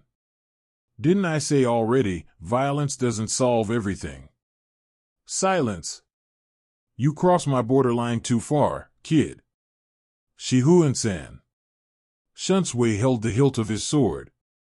Like the kid said, violence is not the best solution for all problems. Let it go. Naruto sighed. If the past is so unbearable, then forget it and move on. Forget it? The Shihoin leader chuckled in malevolence. Never. Your grandfather humiliates me for the last time. I fought this empire for him, and what I get? Only a lofty status. The blonde shook his head in disappointment. I pity you. You just don't get it at all. Without hesitation, Naruto grabbed the hilt of his blade and murmured, Fujin Hyogatsu, Ninth Style, Akuma Shinken Kane, Demon Silence Blaze. Within split seconds, the blonde vanished into a sudden burst of airstream and reappeared behind the unnoticed Shihoan elder. The Shihoan leader widened his eyes and gradually turned his head back, only to see Naruto slowly sheathing his katana. At the precise timing, the blonde sheathed his sword completely in an audible tick. Simultaneously, the Shihoan leader coughed out blood as he released his grip on his daughter and fell into his knees. Once the demon kills, he slices his enemy's internal organs, for which one can train their body to withstand fatal injuries, but one cannot train their internal body to withstand fatal injuries. Your stomach, liver, spine, and tendons are damaged, but with intensive care under Bachan, you will be healed in no time. Naruto sighed as he watched Yoruchi tending to her father's wound. Father, it would be all right. Just be okay. Tears swelled in the princess' eyes. Despite the abuses she sustained throughout the years from her father, he was still her father after all. The Shihoan leader beckoned her closer so he could whisper to her. Yoruchi obliged and bended forward. We will go, together. Naruto, sensing a plausible danger, screamed. Yo-chan! Watch out! It was all too late. A dagger, hidden under the Shihoan elder's sleeves, pierced through Yoruchi's stomach. The princess collapsed to the ground as blood uncontrollably gashed out from her wound. Father, why? If I die, you will die with me. Dashing to the princess' side, Naruto subsequently kicked the father with immense force, launching him towards the opposite wall. The blonde crouched down beside Yoruchi, his hands radiated a serene green glow and channeled the healing energy into the princess's abdomen before pulling the dagger out. It's going to be all right, Yo-chan. Hang on. And Naruto-kun. It's futile. The Shihoan leader emerged from the debris, clutching to his chest in the process. I coated the dagger with lethal poison. She will die within an hour, with me. Naruto's eyes glinted with malice and rage as he glared fiercely at the Shihoan elder. You've crossed my borderline too far as well, asshole. Abruptly, a gargantuan volume of threatening spiritual pressure crashed brutally upon the church, causing cracks to embed on the walls. The vehement pressure was so strong, even captain-level Shinigami found it hard to breathe properly. In a spur of moment, the Shihoan leader swore he saw Naruto's eyes glowing a sinister blue and his aura shaped into a diabolical dragon. You're under arrest, old man Shihoan, for murder and treason. Men, apprehend that sinner. Yoruchi nudged the blonde for attention. And Naruto-kun, please, don't. He's my father, please don't arrest him. An ominous shadow casted over his eyes. Naruto whispered gently. Yo-chan. I'm afraid this is one thing I cannot obey. No. Naruto-kun. The guards cuffed the Shihoan elder's hands and brought him away for his sentences while Yoruchi helplessly watched her father being transported to jail. Retsu knelt beside the fatally wounded Yoruchi and examined her injuries. Bachan, by my limited powers, I cannot heal her. Please, Bachan, you must save her. Retsu simply smiled. I can feel your love for her, Naruto-chan. The poison hasn't reached her organs, she is not yet under critical state. Spreading out her palm, Retsu's arm radiated a vibrant green glow and placed it above the wound. Naruto-chan, it's time to go. Your promotion ceremony will commence soon. Let us take care of the situation from here. But dash. Naruto-kun. The blonde clasped the princess's wrist and brought it gently to his cheeks. I'll stay. I don't care about status. As long as you're okay. And no, Naruto-kun, go for your promotion. I will be okay. With Unohana Taishu's assistance, it won't be much of a problem. Just go. Naruto's grip got tighter. I won't leave you here. Kensei sighed and placed a comforting hand on his best friend's shoulder. We'll take care of her. Didn't we agree? Shinji folded his arms and leaned against the wall. Whoever gets to be promoted must do whatever it takes to be promoted. Are you breaking our promise? We will take care of Nico-chan. Mashiro cheered. So, don't be like a sissy girl and get going. Kukaku grinned. Though I'm jealous, but Yoruchi will be fine with us. Now get going or I'll kick your ass all the way to the world of the living. A joke formulated in his mind, Urahara scratched the back of his head with a mischievous grin tugged at his lips. Yeah, get going, Naruto. Or Bossy Girl will really kick your ass. What did you say, mad scientist? Thank you for referring me as a mad scientist, Kukaku-san. I'm so going to kill you after this. With pleasure. The audience guffawed. Naruto swirled his attention to Yoruchi. Then. I'm going off. I'll be back. I promise. I know you will. The Shihoan heir smiled affectionately. Wrestling to a standing position, Naruto patted Kensei's shoulder. Take care of her, brother. Will do, jerk. Kensei grinned. Bitch. Naruto chuckled lightly before disappearing in a sonic blur. You finally arrived, Yamamoto Uzumaki Naruto. Jinryusai, in all his glory, stood at the top of the Sokayaku Hill. Naruto dusted his pants and sighed. Sorry, got held up by something. I see. Very well, are you ready? Naruto surveyed the surrounding. Only a few captains were present to witness his examination. Retsu, Shunsui, and Jeshiro's disappearance was comprehensible, but for a few others not to attend this grand ceremony was simply absurd. So, only Jinryusai and a few other captains are present? The others are handling some issues. You only need to be worried of the test ahead, Naruto. Then what are we waiting for? Instantly, the entire hill was slammed with a tremendous spiritual pressure nearly rivaling the captain commanders, astonishing everybody, including Jinryusai himself.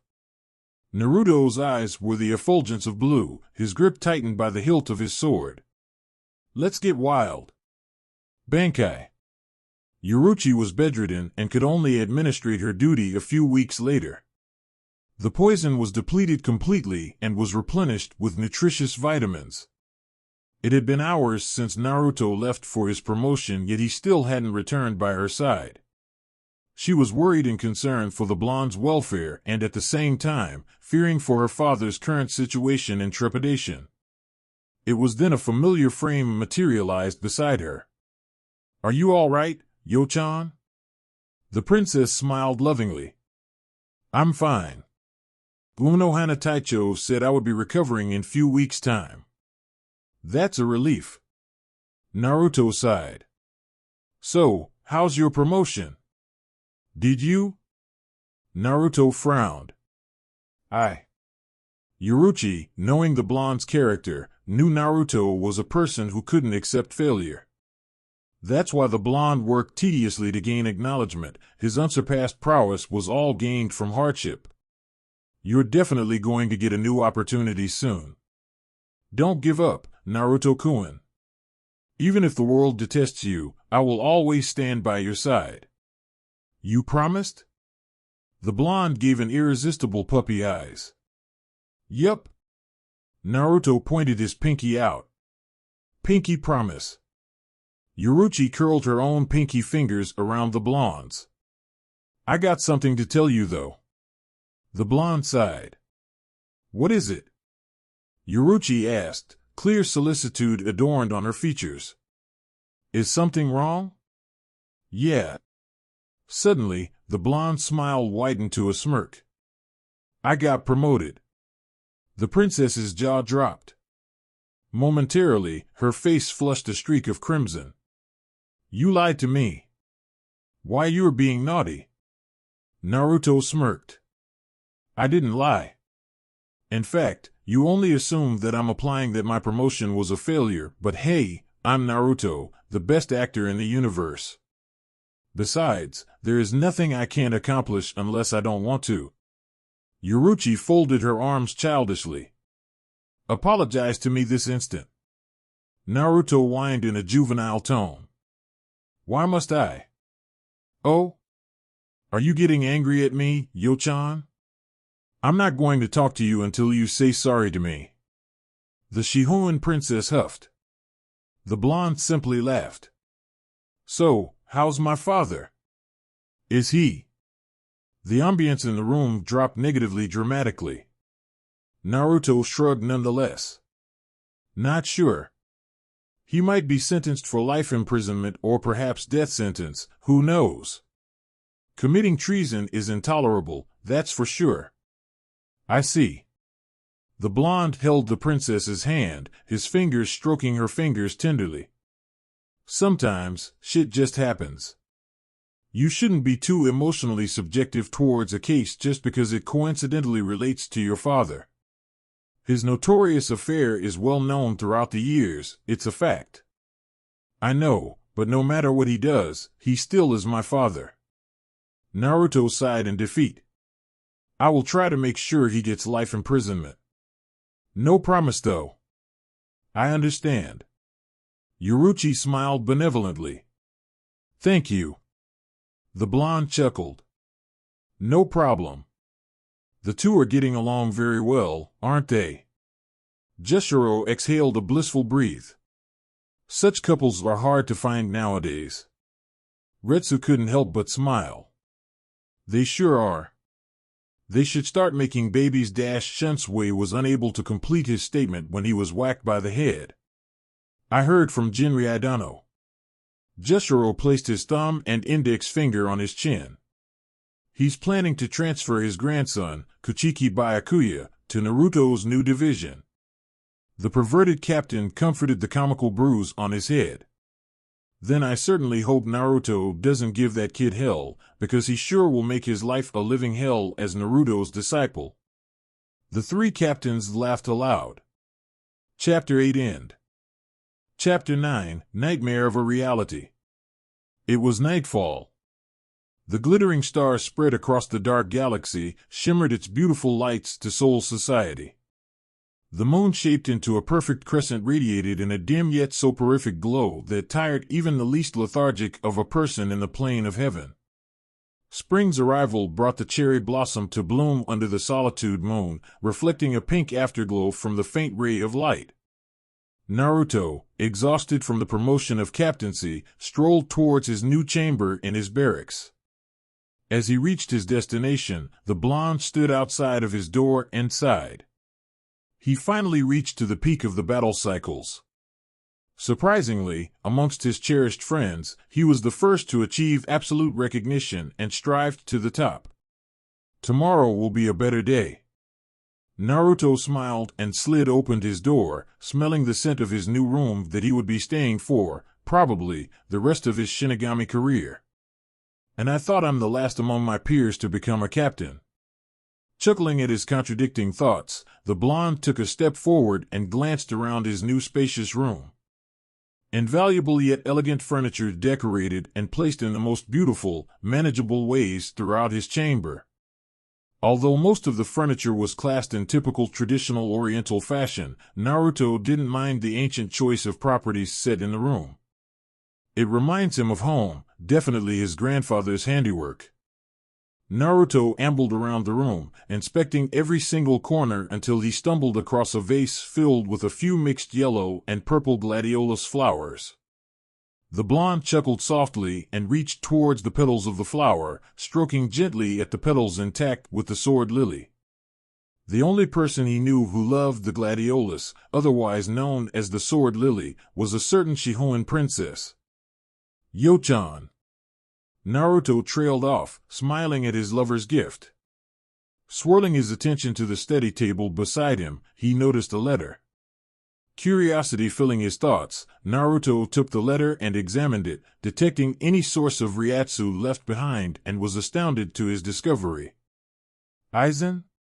Raising a brow, Naruto opened the letter and found a paper. A neat font written clearly on the middle of the sheet of paper sparked perplexity from the blonde. Join me. Naruto dived into a deep contemplation as he stared at those two words. All thoughts were casted aside when a bright light engulfed him, swallowing him into the realm of his mindscape. Naruto opened his eyes, and he found himself standing on the cloud-designed platform in his mindscape. Fujin Hyogatsu? A strong current of jet stream morphed into a gigantic serpent and gradually molded into a celestial dragon. Glowing blue eyes stared through the impassive pair of cerulean eyes of Naruto's. Why do you send me here for? Kyuubi senses a disturbance. Naruto cocked an eyebrow. Disturbance? What do you mean? The dragon growled. The letter, Naruto. He senses a horrible future and transmits the scene to me after you touch the letter. I felt the desire to show you the horrifying scenario I seen through your tenet. With my duty in check, I will not allow the future to turn reality. I cannot afford the future I seen from the scope the fox shown me to happen in your world. As your Zanpakuto, I cannot let you fall from grace. Naruto steadied his mindscape warily, scratched his head in confusion, and eyed the dragon before him. What are you talking about? What do you mean the future you seen from the fox? What future turned reality? What do you mean I fall from grace? I will show you then. The future that even I was scared when I witnessed it, you shall see it with your own eyes. What? Naruto didn't finish his statement as he was enveloped in a ray of light before disappearing from his mindscape. As the light dimmed into nothingness, Naruto tumbled forward and fell onto the ground. Cursing incoherent with both rage and confusion, Naruto wrestled himself into a standing position and dusted his clothes. His eyes widened in shock when he scanned his surrounding. He was currently standing in an aftermath of a carnage and chaotic scenario within a modernized city. Vehicles of all sort vacant or destroyed, rubble or massive craters lied in all scales of vicinity, collapsed building lay in ruin, and eerily emptied street. Naruto was standing on an empty street. The scene was definitely caused by a terrible battle, as Naruto could feel a foul Ryatsu lingering in the atmosphere, enhancing the ruined semblance of the wreckage. What the fuck is going on? Naruto walked around the streets, desperately trying to find clues of his whereabouts. A howling wind blew past, and a flyer coincidentally flew towards the blonde's foot. Naruto grabbed the paper and read. Doomsday in Karakura Town. Naruto raised a questioning brow. Karakura Town? What kind of place is that? Crunching the flyer, Naruto threw it and continued traveling aimlessly for a sign of life. Before the blonde captain officially declared his defeat, he noticed several suppressed Ryatsu hidden behind a fallen building. When Naruto was about to yell for an audience, 3 unknown entities blitzed into existence and their swords were placed on his throat abruptly. Found you, monster! A redhead Shinigami roared. It's time to end this. Your day as a filthy emperor is over, scum. A short female Shinigami, with raven hair and a distinctive piece of lock lying idly on the middle of her face, spat. It's time to end this entire nightmare. A Shinigami with orange hair styled in a similar spiky fashion as Naruto scowled. Naruto lifted his hand in a surrender gesture. Dude. I have to break it to you guys, but I don't know what you guys are saying. Hell, I don't even know how I ended up here. Who are you and what the fuck is with this city? The Shinigami wielding a Zanpakuto shaped similarly to an oversized cleaver growled. Don't mess with us, Uzumaki Naruto. We're sick with your lies and deception. We will end this once and for all. This apocalypse will end with your death. The only female in the group voiced her opinion aloud. Prepare to die. Whoa! Bitches got issues. Seriously, if I'm whatever emperor you're saying and the one who caused this mess, shouldn't I be killing you already? The redhead retorted. You're just messing with us with your mind games. Just like how you mess with everybody. Naruto's eyes twitched vigorously and instantly dissolved into a violent torrent of wind, appearing behind the group. Calm down. I'm afraid to tell you, but I have no idea what the fuck is going on. Oh, just so you know, I don't give a flying crap about beating the three of you. Now, can we settle down in peace and talk this straight in the peaceful way? The three rogue Shinigami aimed their sword at the blonde captain. Naruto sighed. Guess we have to do this the hard way. In a flash, the blonde pointed a finger at the group and casted a spell. A binding ray of light suddenly shot out from Naruto's finger, and 6 planes of restriction energy slammed into the waist of the three Shinigamis. They groaned and grunted in unison, struggling for mobility in no avail. Kill us! We have nothing left for this world. The female Shinigami broke down in tears. Do it! What are you waiting for? Shut up! Naruto's authoritative command silenced the group. I'm not going to kill you. Relax for Kami's sake. I think I came from another dimension by some reason I don't know myself. Now I get your attentions, tell me what is going on here. The redhead Shinigami screamed. What is going on here? This world is destroyed because of you. Naruto's eyes widened. What? Me? I destroy this world? What bullshit is this? The orange-haired Shinigami growled. Humanity is wiped off because of you. You caused all of this. Naruto was seriously perplexed, dazed in a stupor. As far as he was concerned, he held the incapacity to create a catastrophe in such a wide scale. Soul Society would stop him before he could even annihilate less than half of all living beings, less destroyed the whole world. The blonde captain could recall Fujin Hyogatsu stating an unforeseen future the dragon saw from Kyuubi that horrified both the demon and the Zanpakuto. A Zanpakuto feared one's owner was considered a remarkable feat. A demonic beast of hell sealed within a soul which feared his host was an unbelievable fact. Naruto broke from his jumbled thoughts and focused on the group. I don't understand all these. I don't have the power to create all this. Are you guys on drugs, or am I dreaming? 'Cause this sick joke is so not funny. Before the blonde could receive any answer, a sickening spiritual pressure increased dramatically and poured onto the four Shinigami. Naruto's eyes widened in fear. He recognized the spiritual pressure. The spiritual pressure was coated with malice and an overwhelming sense of evil that filled the Ryatsu with tremendous power. What puzzled Naruto was the fact that the nefarious Ryatsu belonged to him, only amplified into a terrifying degree.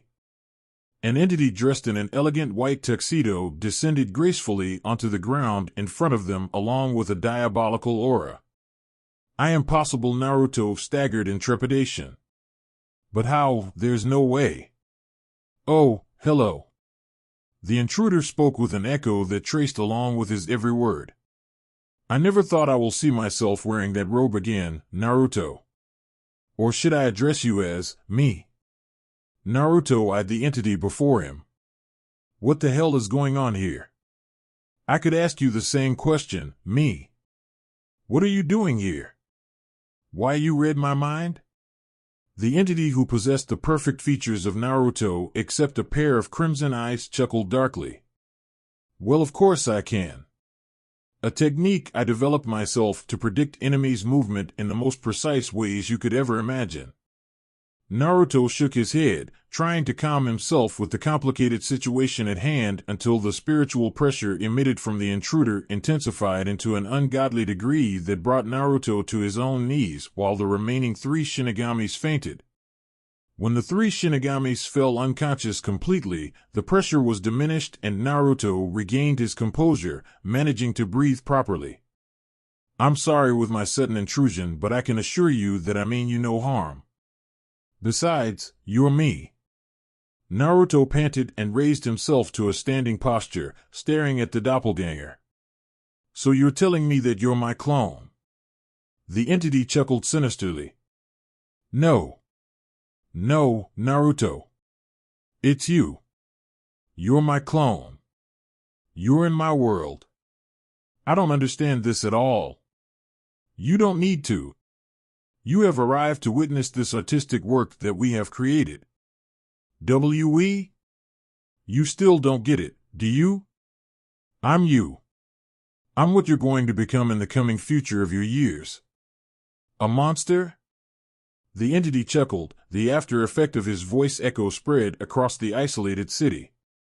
No, Naruto. You will transform into a being that will surpass all odds.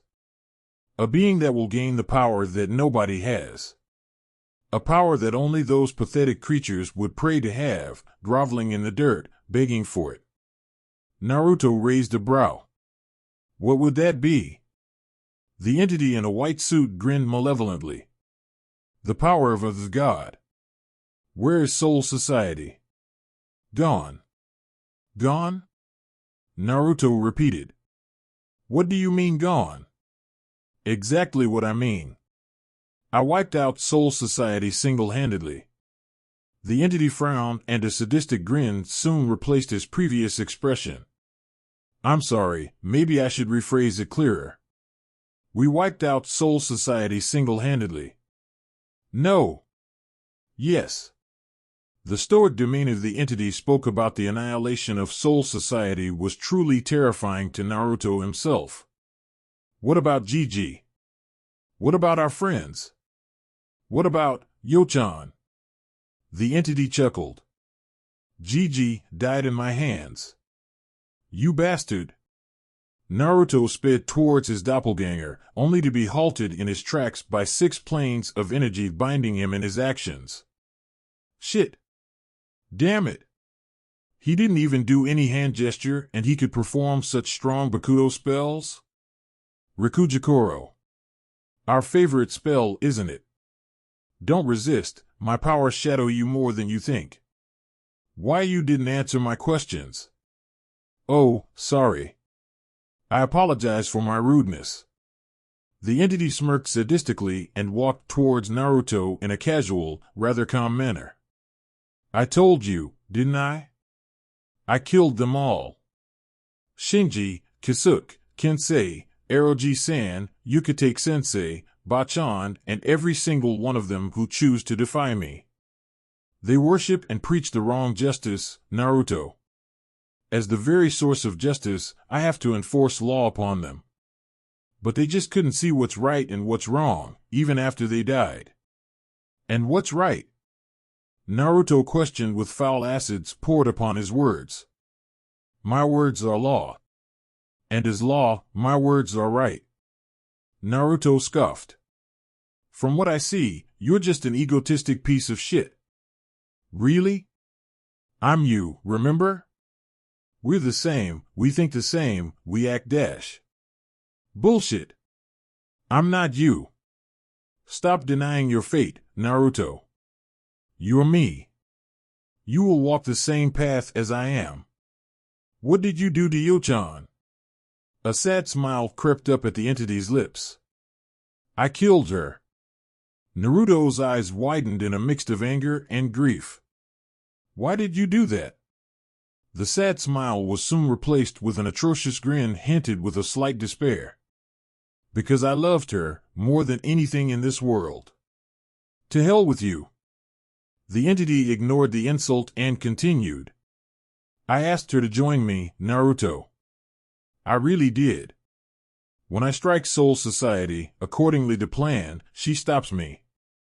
She persuades me to stop my dream and screams her love for me for perhaps 100 times. I ask her to join me, and together, we will become God and rule over this world. I told her all about my plans, about how I will build a paradise where human will cease to exist, about my army in Hueco Mundo. I even offer her to be my queen and watch over the world for me. Change the world like how we want it to be. Tears burst from Naruto's eyes. He didn't want to hear the story anymore. But she told me she can't. That she will protect the human race. I told her that the human beings are flawed, murderous. They fear what they held no knowledge whatsoever and push unreasonable blames on those weaker than them. For that, she summoned Soul Society's warriors to kill me. She betrayed me, Naruto. She betrayed us. Naruto's hardened glaze soaked with tears directed at the entity. She will never betray me. Well, she did, Naruto.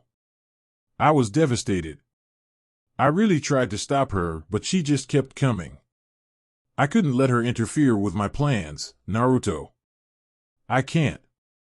The entity smirked. I killed her. I plunged my fist into her stomach, right through her spine, and crushed it. I'm sorry, allow me to rephrase it once more. We killed Dash. Fuck you. The entity's smirk broadened. Until today, I still remember her weeping form, lying in my hands, begging me to stop my killing spree. You're not me. Naruto muttered under his breath. The tears he shed were still flowing uncontrollably. But I know what you are. The entity in white tuxedo raised an eyebrow in mock curiosity. Oh? What am I?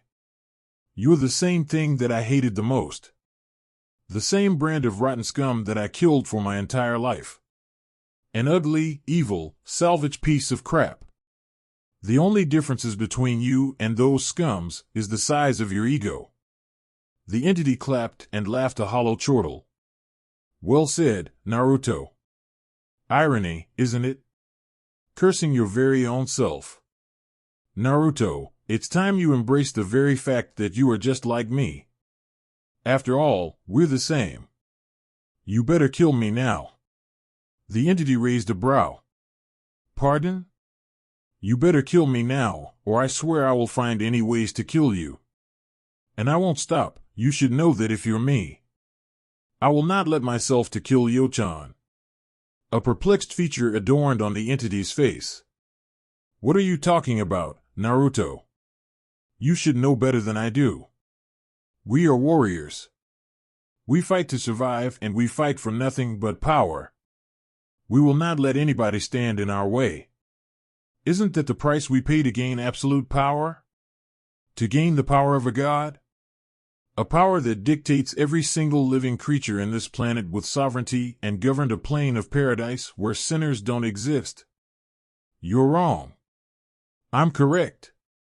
The entity in an exquisite white suit narrowed his eyes to slits. Stop lying to yourself, Naruto. Deep down inside you, you desire power. I do desire power. That's right. But I will not attain whatever god's power if I have to kill Yo-chan. Keep telling yourself that, Naruto. When the power comes before you, trust me, you will choose power over Yo-chan. Power is everything. Love comes second. That's why I'm standing here. You're witnessing what will become of you. A god. Then I will change that. Naruto whispered, his words drowned in sorrow and confusion. Oh no. You will not change that. You will join Aizen sooner or later. You will gain power with him and you will kill him. Just like what I did. Naruto wept, his mind in utter turmoil. You're wrong. Whatever you do, you will always end up here. The entity chuckled. Whatever choices you make, whatever details you alter, and whatever justice you create, whatever path you follow, we will always end up here. In the end, everything will be the same. We become God, we gain the power we require, and we rule over the realms of life. We are destined to win. You read wrong. Goodbye, Naruto. We will meet again. And a couple of centuries later, perhaps, you will be standing in my shoes, conveying to your own past and telling him the cold reality of truth. Don't get me wrong, Naruto. I love Yo-chan. I love her too much that I couldn't spare others to kill her. When the time comes, you will come to the same conclusion like I did, that the Yochan we loved so much betrayed us, after all the things I did for her. She will choose Soul Society over me, over us. A sorrowful smile adorned the entity's lips. Until then. The entity in a white suit raised a hand and the 3 fallen Shinigami were thrown to a portal. Say hi to Yochan for me. The entity vanished into a gentle breeze, and the binding spell that chained Naruto faded, leaving the blonde to collapse into his knees, sobbing in horror and despair. Wrong. Why, Yochan? Naruto screamed from the top of his lungs and started panting tediously. Scanning around the room, the blonde captain sighed in relief. He was having a nightmare from his sleep. A very realistic, ideological nightmare that sent shivers up Naruto's spine. The solace that he sought in the conclusion of the tormenting vision felt genuine. That is one scary dream I ever had in my life. Naruto wiped the beads of sweat on his forehead and sighed. Will I? The blonde stared at his sweaty palms. Will I turn into a monster like that of my dream? A fool chasing an unrealistic dream and actually succeeded? Naruto dropped his head onto the pillow and groaned. Power. As that word was spoken, Naruto drifted off to a deep slumber. Oblivion to the blonde, a presence had left Naruto's barracks with a grin. Naruto sat on the swing, neglecting the petals of a cherry blossom on his head, and pondered over the dream he had last night. It was describable as realistic yet immoral to the blonde. Would he accept Aizen's offer and formed an alliance, aiding him in his hideous scheme or conquest of plotting something disastrous to the world and disposed of him afterwards? Could he storm Soul Society and slaughter countless of souls with no remorse? Might he be able to take his Zanpakuto and took his lover's life? It's just a dream. I'm not going to stand with Aizen and turn my backs against my friends. Naruto sighed. He was searching for the letter he received last night, only to find a scrap of dust lying on his table.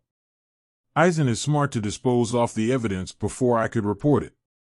Naruto. Fujin Hyogatsu? That's right. The mental link connection succeeded. Mental link connection? Only those who trust their Zanpakuto completely and attain Bankai with a considerable amount of knowledge in applying the full force of their Zanpakuto can form a pact of connection with their Zanpakuto. Alright, what's going on with the dream last night? It's not a dream, Naruto. It's pretty much real, the vision that is. Kyuubi and me possess enough power to send you into the futuristic dimension and meet with the future self of you. May I ask why? Naruto raised a brow. 'Cause it isn't funny, meeting my future self. Trust me, Naruto. It isn't funny to us as well. This prediction will come true, judging by the current fate that follows you. You will attain the power that defies even the very law of nature. You will control existence and even wielding the power of creation, but in a terrible price that is your sanity. What is that supposed to mean? How will I even get this power? Didn't your future self told you? You joined Aizen in order to accomplish whatever goal he's plotting. The only mystery that awaits us is, what's the reason? I will not join him, Fujin Hyogatsu. Never. Perhaps so. Perhaps that was what your future self told my future self. Naruto surveyed his surrounding, ensuring nobody could possibly eavesdrop their conversation. So why did Kyuubi get so frightened off? Having a god as a tenant was supposed to be exciting, isn't it? Clueless, aren't you? We have figured that in a few centuries' time, the future you will find a remedy. Remedy? A cure to your tenant's problem. You will merge yourself with the Kyuubi, suck all of the fox's demonic power, and further increase the depth of your power by folds. We're saying thousands of folds. If what your future self words are plausible, then those powers will be used for unleashing Armageddon to the world. Billions of casualties will arise, both Soul Society and the world of the living. When that day comes, even the Zanpakuto world will be destroyed since there is no longer any Shinigami left to execute our powers. So what now? Nothing. Only times will tell. I will take my leave. See you soon, Naruto. The blonde shut his eyes and ended the link. Life just gets more troublesome than ever. Naruto ambled through the hallway of the medical division, yet his mind was still speculating the event yesterday. The blonde reached his destination and opened the door, only to see the Shihoin princess snuggling the fox plush toy in her sleep. She looks cute that way. Naruto sat beside Yoruchi's bed and caressed her cheeks affectionately. Upon the blonde's warm touch, the princess stirred slightly in her sleeps before opening a sleepy eye, while rubbing the other and purred in contentment. Having a good dream, aren't you? The princess smiled. How do you know? I'm a genius. It can't be helped. You're pretty shameless, you know that? That's what everybody says. Yoruchi giggled. So, have you met your squad members? The princess queried in curiosity. Not yet. Figure I should come and have a check on you before I go. Studying the blonde's new attire, which basically consisted of a white long-sleeves Haori and the traditional black Shinigami outfit wore underneath the coat, Yoruchi sighed. Nice uniform. You'll get yours someday. Naruto grinned. Now, just rest and recover. I'll be back at around evening or tomorrow, depending on work. Don't overwork yourself, Naruto-kun. Yoruchi reached for the blonde's hand. It hurts me to see you exhausting yourself like that. And it hurts for me to see you getting hurt like that. The blonde situated a comforting hand above the princess. All right, get to work. You don't want to get a bad impression from your colleagues, do you? Get going, Drama King. Shoo! Naruto clutched his chest in mock sadness. You hurt me, Yo-chan. I came to visit you, and that's the thanks I get. Realizing the fact that she cannot defeat the blonde in terms of words, Yoruchi used her formidable weapon. She made an angry pout. The blonde, though initially resisted temptation, eventually gave in. Fine. I'll go, meanie. In an instant, Naruto dissipated into a gust of gentle breeze. The princess couldn't help but giggled. That's one thing he'll never change. Naruto, with his captain robe readied, stormed into his new division chamber with the epitome of pride and calm. His stoic demeanor gave the entire squad members somewhat an eerie chill that crawled up their spines. They heard the rumors that their new leader was the legendary prodigy that descended upon Soul Society once in every millennium. Not to mention, he was trained under the captain commander and other senior captains' tutelage. His strength was unimaginable.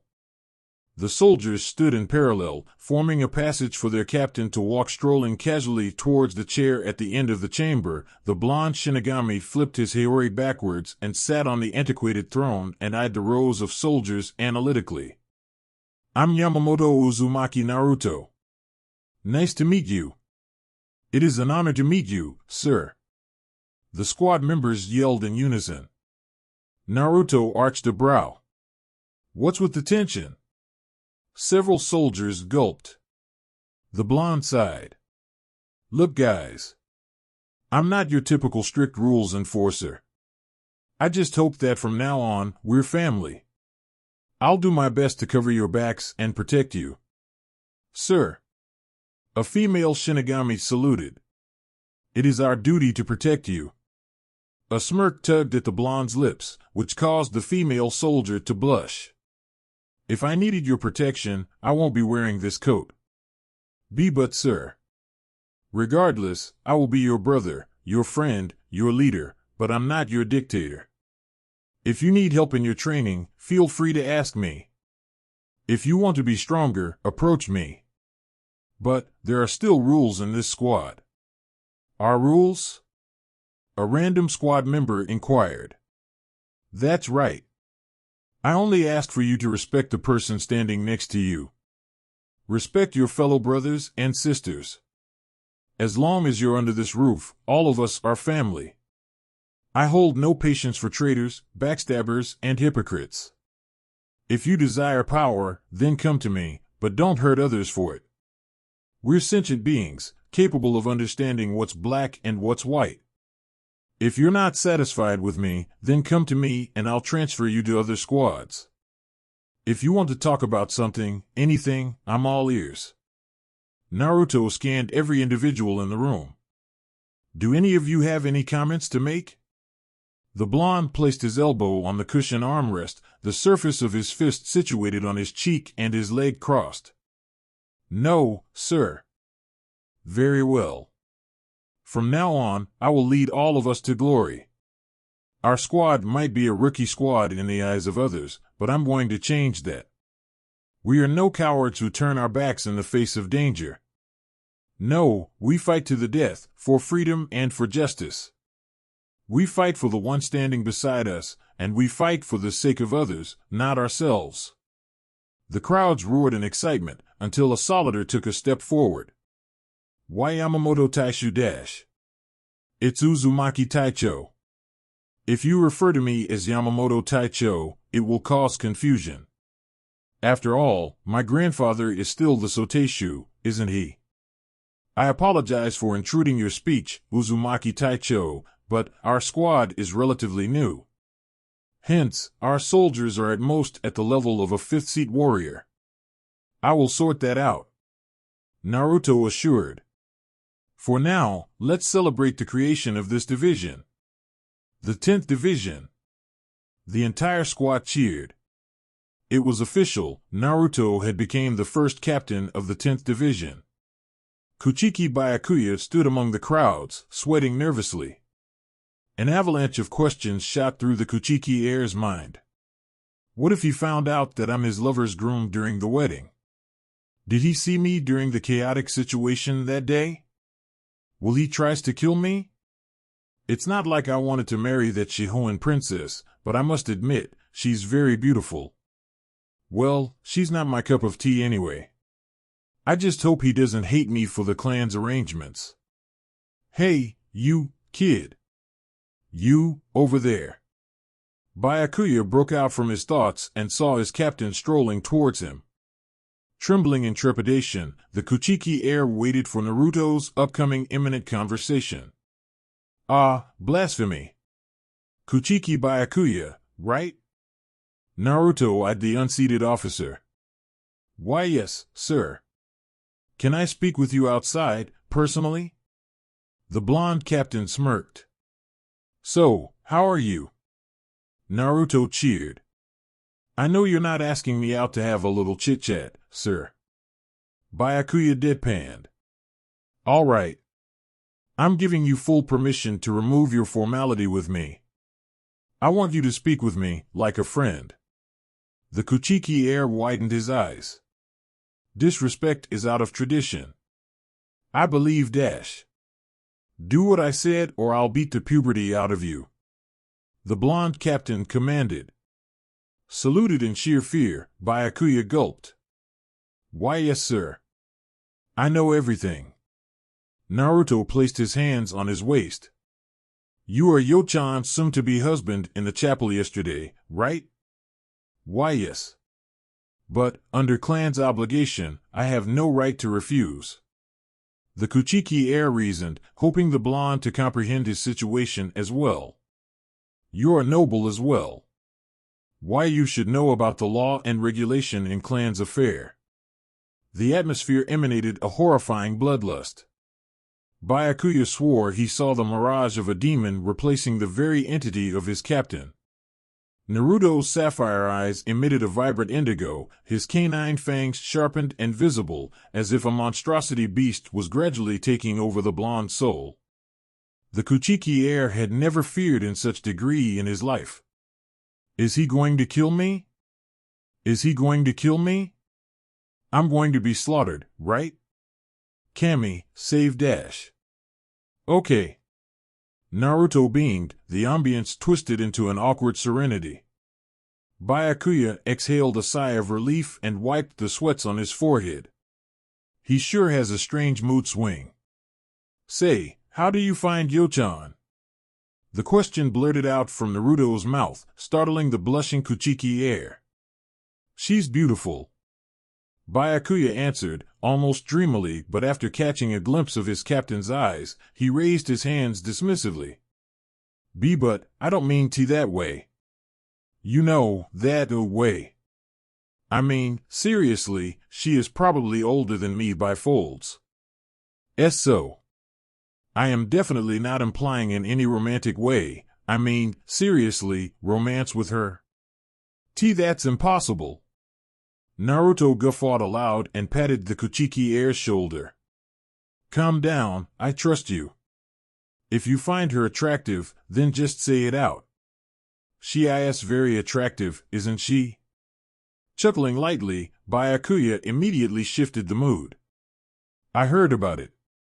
You sentenced Shihoin-sama to death, didn't you? Naruto sighed but nodded solemnly. He is too dangerous to be allowed to live. The decision is supported by most of the clan's head. The only person who doesn't know the truth is Yo-chan, therefore, anybody who discloses this confidential matter, especially to her, will be sentenced to death as well, regardless their rank, status, or nobility. Yo-chan will be the next official Shihoin leader after her recuperation. Do I make myself clear, Byakuya? Byakuya stared skeptically at his captain.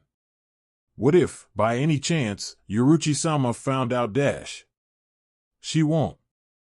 All records, evidence, trials, links, and any other possible factors related to Old Man Shihoin's execution are burnt, disposed, or removed from this world. Even if she doubts me, there are no evidences to support her claims. It is for the best for Yo-chan. Her father is but a painful memory for her. I won't let her get hurt, physically or mentally, by him any longer. The Kuchiki heir could only nod dumbly. Chapter 9 End. Chapter 10 Dimension Transporter. 20 years had drifted away like it was yesterday. It was sensationally pleasant for Naruto. Yoruchi was promoted and took her father's mantle 2 years after her discharge from the hospital after that fateful event. She was the divine testimony of the terminology, workaholic.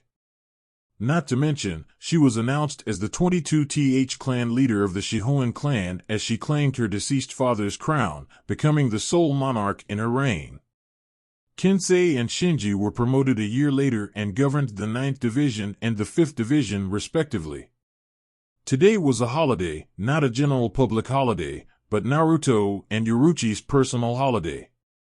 They were married recently after the blonde confessed his love. Took him a while to stop his staggering though. With their marriage, the Yamamoto and the Shihoin clan agreed to form an alliance and decided to start their relationship anew. Jin Ryusai couldn't even express his overwhelming pride for his surrogate grandson. The newly wedded couple decided to build their new sanctuary in between the prestigious Yamamoto compound and the luxurious Shihoin complex. It wasn't as big and spacious as their family's palace, but they were satisfied. Of course, the Shihoin queen had to oversee their house's structures, concepts, designs, and decorations personally. Yoruchi was excited as she dragged her husband around their exquisite bungalow. It was a 2-story house with a kitchen, 4 bedrooms, a theater room, a living room, a dining hallway, and the remaining necessities to call a house. Bringing Naruto to their master bedroom, Yoruchi chirped. So, what do you think? I customized the windows to be constructed over there so the sun rays won't shine on us in the morning. And, oh. The Shihoin queen tilted her head and scrutinized the mirror attached on the ceiling. This is coming down. Naruto snaked his hands around his wife and arched a questioning eyebrow. Why? Don't you find it unique? I love the idea of a mirror on the ceiling, but this is ugly. I didn't know who put it there, though. The blonde sighed. But the thing is, you look gorgeous in it, honey. That's all that matters. Ah. Yoruchi kissed her husband lovingly. Sweet tongue you have there, baby. Well, if you wish to take it down, then we must at least christen our house first. Naruto smirked. And what do you suggest we use for a bed? The blonde grinned before lying on the floor. We can always use this comfy carpet as replacement. Straddling her husband's hip, Yoruichi leaned forward and captured Naruto's moist lips before recalling her husband's schedule. Baby, aren't you going to report for work? I don't want number 3 minutes Nipki. The blonde caressed his wife's cheeks and smiled. I told them I'm gonna be late. How about the movers? Naruto shrugged nonchalantly. They're arriving about an hour along with our furniture. We got plenty of time to accommodate ourselves, honey. How about our neighbors? Our relatives are just a few blocks away, baby. Flipping his wife onto the ground gently, Naruto moved on the top of Yoruichi and kissed his wife tenderly. They can listen if they want. Oh, Naruto-kun, you're so bad. The Shihoin queen smirked devilish with a hint of lust and undeniable love. Like, isn't that why you marry me? Yoruichi giggled as her husband planted kisses on her neck and slowly undressed her. As anticipated, a few men arrived an hour later and stated their services in transporting their furniture. Naruto left his new house and went to work subsequently, pleased to know that the movers were strictly responsible and professional. Strolling casually towards his division, the blonde took in cognition of his surrounding and simply appreciated the serenity of the pathway. Naruto did have a bad habit. He didn't like wearing his haori that symbolized his status unless he's in work. At that moment, a woman with strawberry blonde hair and a voluptuous figure walking aligned with the blonde. Squad 10? Naruto raised a brow. Excuse me? I couldn't help but notice the path we're walking only leads to the 10th division. The blonde smiled. Squad 10, yeah, I work there. Are you a messenger from the other squads? The woman shook her head. Why? Do I look like a messenger to you? Naruto simply chuckled. As a matter of fact, yes you do. Like the messenger from the big guns upstairs, get my drift? The woman guffawed. Well, I hate to shatter the illusion, but I'm the new recruit. Orchestrating a phony flinch, Naruto queried. You're the new recruit? What? Girls are strong as well, just like Shihoin Taicho and Unohana Taicho. They both laughed in merriment. I would never guess a new recruit. I thought you're the new lieutenant. Naruto beamed, earning a tint of pink displaying on the woman's cheeks. Upon reaching the entrance of the division, Naruto bited a farewell wave. We're here, I'll see you around. Yep. The woman nodded.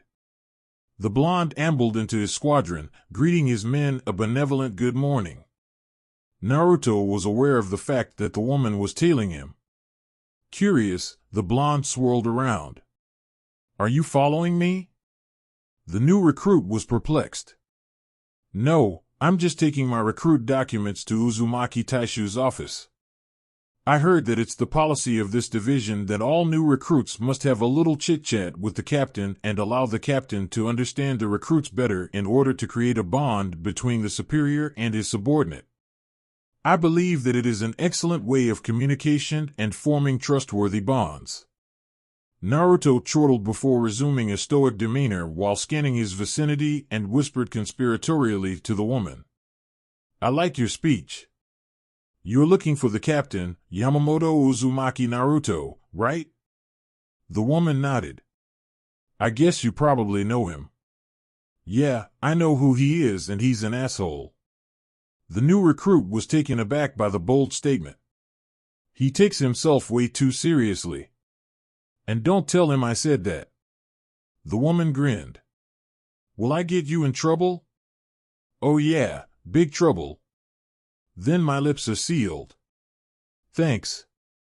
Naruto winked before dissipating into a stream of air blast, startling the new recruit momentarily.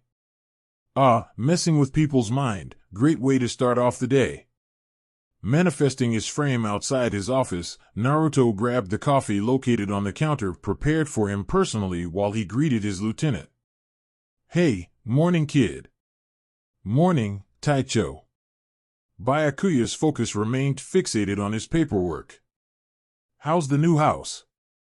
"Chaos, man, chaos. I got out just as the movers show up. Yo-chan is staying home all day since she couldn't trust others manhandling our new home." The blonde inhaled the aroma of his beverage and took a cautious sip before seizing his Captain Haori hanging idly on the coat hanger. "Shihouen Taicho must have loved that."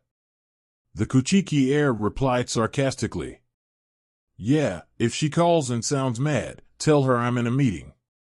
Without a second thought, Naruto slid the door open and ambled into his office. Byakuya sighed. "She'll know I'm lying." "Taicho." "Ah, blasphemy." The new recruit managed to find the captain and the vice-captain's offices soon afterwards while panting anxiously. Eyeing the stranger with a rather exotic figure, the Kuchiki heir questioned. "Can I help you? Are you Kuchiki Fuku Taishu?" "Yeah." "You're Matsumoto Ranjaku." "I'm the new recruit. I'm reporting to duty." Ranjaku cheered and peeked into the captain's office. Her mental bearing tumbled as she saw the mysterious man he had a conversation with previously was wearing the captain's haori and attending to a mountain load of paperwork. "That's Uzumaki Taicho?" "I didn't know." "Yeah. He's married though." "Ah, the good ones are always taken." "Girls." Byakuya rolled his eyes. "Taicho is free of appointments. You can enter his chamber if you wish." "Okay. Thanks." Ranjaku took a few nervous steps forward and knocked on the door. "May I come in, sir?" "Yeah." Naruto agreed while his attentive gazes were on the reports scattered randomly on his desk before shifting sights to the woman. "How may I help you, new recruit?" "You punked me, Taicho." Ranjaku pouted. Shrugging laxly, the blonde slumped into his chair. "Yeah, life needs entertainment here and there sometimes. Don't worry, I'll get my revenge. By the way, everybody here disagrees with you." Naruto cocked a brow. "About what?" "About you being an asshole." Ranjaku giggled. "They say you're the nicest person, brother, family, and captain in the division. I think I'm lucky to be at your service, sir." "Well, I got them fooled." Chuckling lightly, the blonde captain sighed and skimmed through the documents thoroughly. "Matsumoto Ranjaku? Now that I think about it, do I know you somewhere? You look awfully familiar, yet I couldn't place my thought correctly." "Yep. I'm the girl you saved 13 years ago." Reminiscent of the past, Naruto's grimace was evident. Flashback approximately 9 years ago. Byakuya detested the idea of traveling to Rakangai constantly. The place was the epitome of poverty and despair, but Naruto insisted, referring their unpleasant trip as training. The blonde captain would force Byakuya to carry his supplies while Naruto led the route, either mountain climbing or visiting the civilians residing in the region they were traveling. Sometimes, Naruto would even halt their trip just to supply a little laborious aid for shopkeepers. The enigmatic blonde truly sparked the Kuchiki heir's wonderment of how someone at the Yamamoto heir's caliber would volunteer willingly to provide help. He wasn't formal and strict, but laid back, carefree and optimistic, yet at the same time, carried an undeniable aura of conceited strength and supreme prowess. One thing was certain, the blonde was loved by the people living in Rakangai. Unlike the arrogant soul reapers who flaunt their skills and vainglory achievements constantly after merely graduating from the academy or completing a mission, Naruto took his time to understand and appreciate lives around him. Their destination was located underneath a mountain, where Naruto would order the Kuchiki heir to climb the mountains and bring back as many prescribed herbs as fast as possible. Failure wasn't an option. If failure was met, punishment was severe. Thrice a week, Naruto would demand Byakuya to follow him for a training trip. It really became a routine for the Kuchiki heir. Today was no different, just another casual, rather uninteresting day. Well, that's what Byakuya thought. Naruto hummed a happy tune as he strolled alongside with the Kuchiki heir, who was carrying an enormous bag on his back. Suddenly, the blonde paused, startling Byakuya. "What's wrong, Taicho?" "There's an injured boy over there, let's go." The blonde captain vanished in a trail of dust. Byakuya followed suit. Reaching their target, Naruto caught the boy's impending fall and whispered, "Boy, hang on. What happened? Who did this to you?" The boy with silver hair groaned inachingly. "Save. Rancy-chan, please." The blonde shook the boy slightly. "Hey, don't sleep. Wake up. I don't know who this Ranchan is. Stay awake and tell me what's wrong." D District 70, T. The rebels, capture, HR. The boy coughed painfully before continuing with a weak voice. "T. They might rape her. Please, save Ranchan, she. The boy drifted to the realm of unconsciousness, much to Naruto's dismay. Well, that's quite a lot of clues. Byakuya, drop the bag and carry this boy. We must hurry. Muttering several incoherent statements under his breath, Byakuya did what he was told and hoisted the boy over his back. Within split seconds, the three dissipated into jet of airstreams, charging towards their designated destination. Due to years of experience in mapping the entire Rakangai's district routes, Byakuya, with utmost confidence, was able to seek shortcuts to get where he needed to go. District 70, famed for its cruel slavery, discrimination, and chauvinism, was a restricted zone for any civilians or soul reapers to enter. But, desperate situations at hand, Naruto could care less for rules and regulations. Much to the blonde's disdain, the rumors were brutally accurate. Upon arriving, Byakuya widened his eyes in disgust, angered at the palpable corruptions in the streets. This place, what a poorly organized culture. No, this blasphemy is madness. The Kuchiki heir yelled, alarming several passerbys. A few drunks stepped forward, unaware of Naruto's trembling hand. It wasn't fear that caused him to agitate to such extent, it was mere rage. "You two look unfamiliar around here, what are you? Bunch of Shinigami wannabes?" The drunks laughed, their breath smelled of stench. "If you're looking for brothels, they're everywhere, fuckers. If you want some reality escaping, those drug stalls can supply you good crates. This is a land of paradise. No one stopping you. Get going." Naruto nodded and gestured Byakuya to follow, who complied reluctantly. Throughout the walk, the Kuchiki heir took in cognizance of his captain's attentiveness of their surrounding, and the blonde's stoic demeanor was simply foreign to him. It was as if a diabolical aura emanated from the silent blonde. The fact that an ominous shadow hid Naruto's pair of cerulean eyes was perturbing the Kuchiki heir. The prostitutes that were inviting them were swiftly rejected by the blonde captain. Byakuya could see the obvious unwillingness reflected in the women's eyes. Instantly, several thugs, with various weapons armed, attempted to assault them.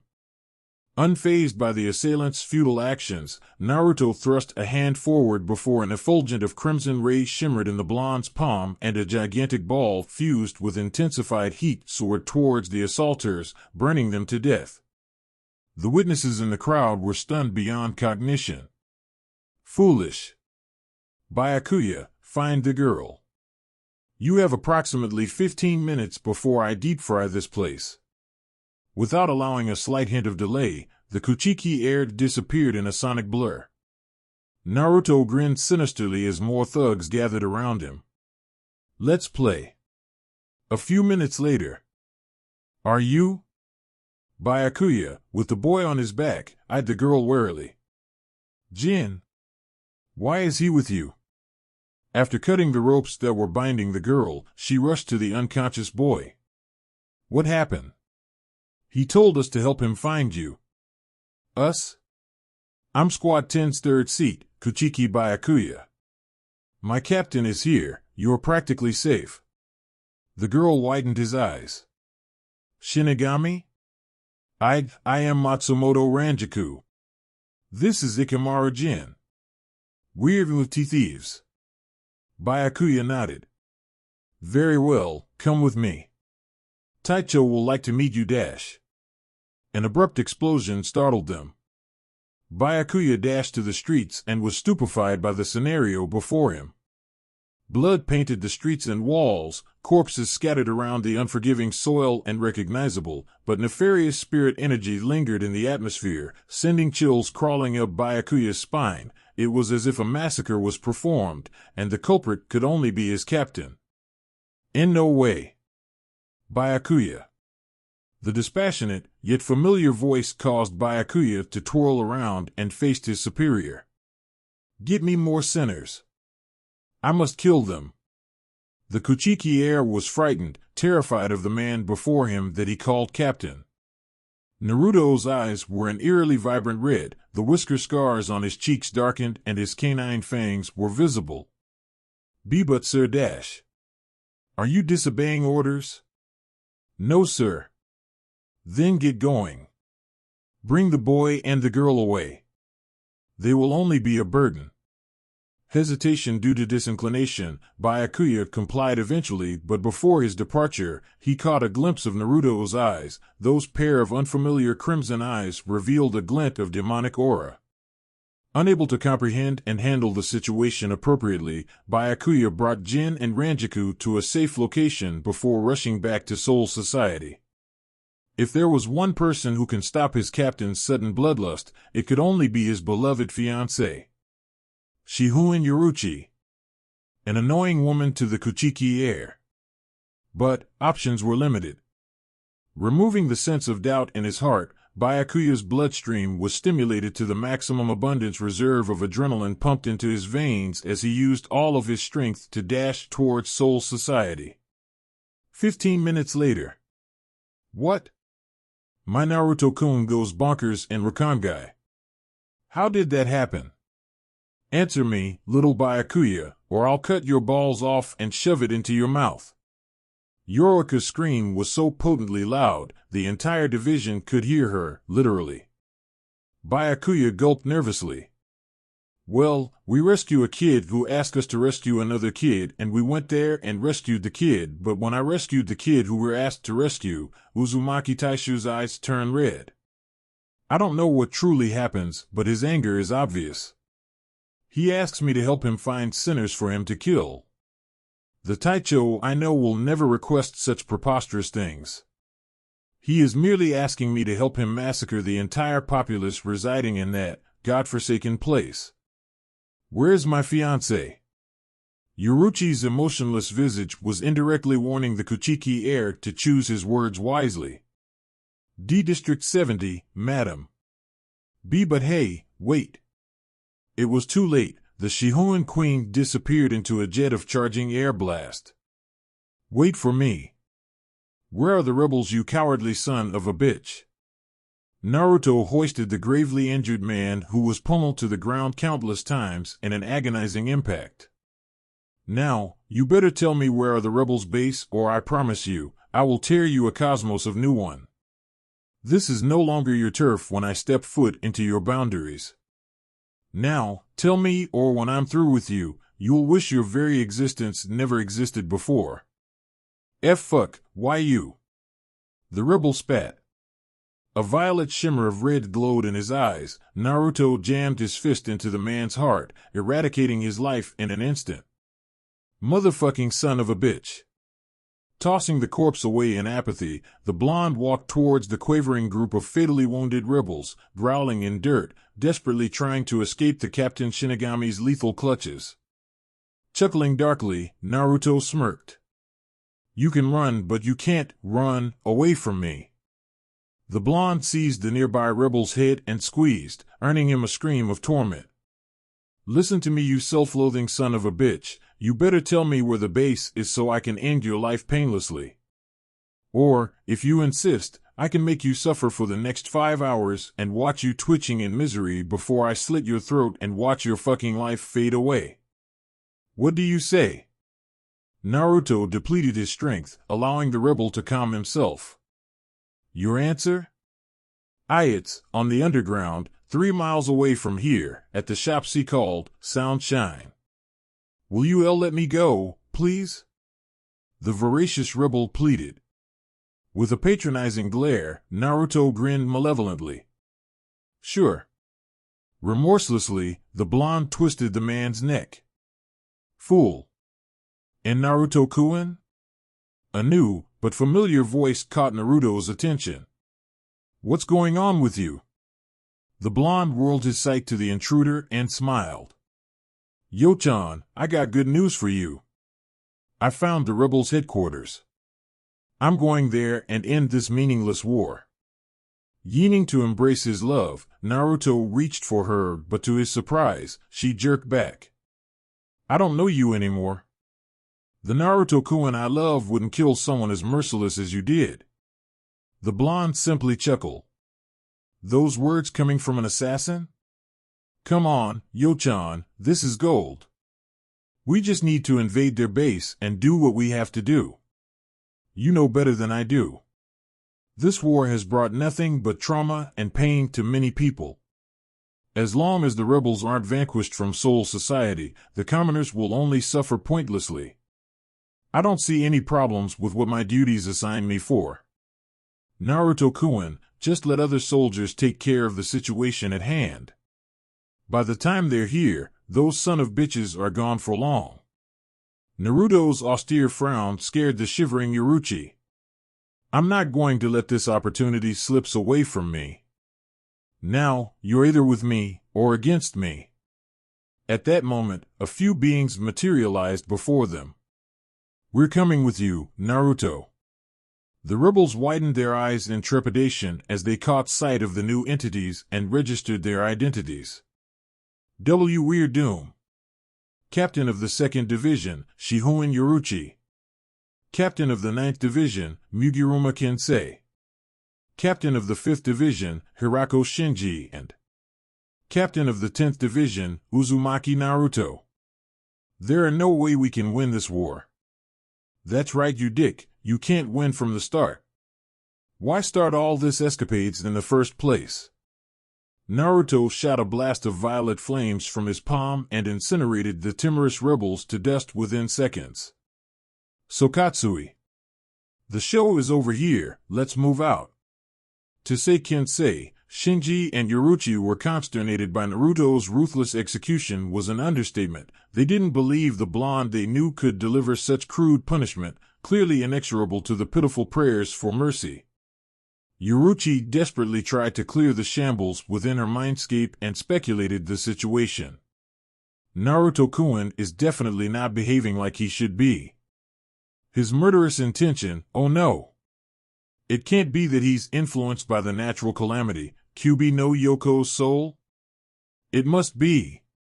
Before they hit the road, the Shihoin Queen noticed the arrival of an exhausted Byakuya. Why you guys, are too fast? Devising a plan, Yaruchi made sure Naruto was in a safe distance away from them before whispering to Kensei and Shinji. If Naruto-kun overreacts, we have to intervene and stop him. Little Byakuya. The Kuchiki heir stepped forward warily. I want you to return back to Soul Society. What? I just got here and you want me to leave? Shut up and listen, you numbskull. We don't have much time.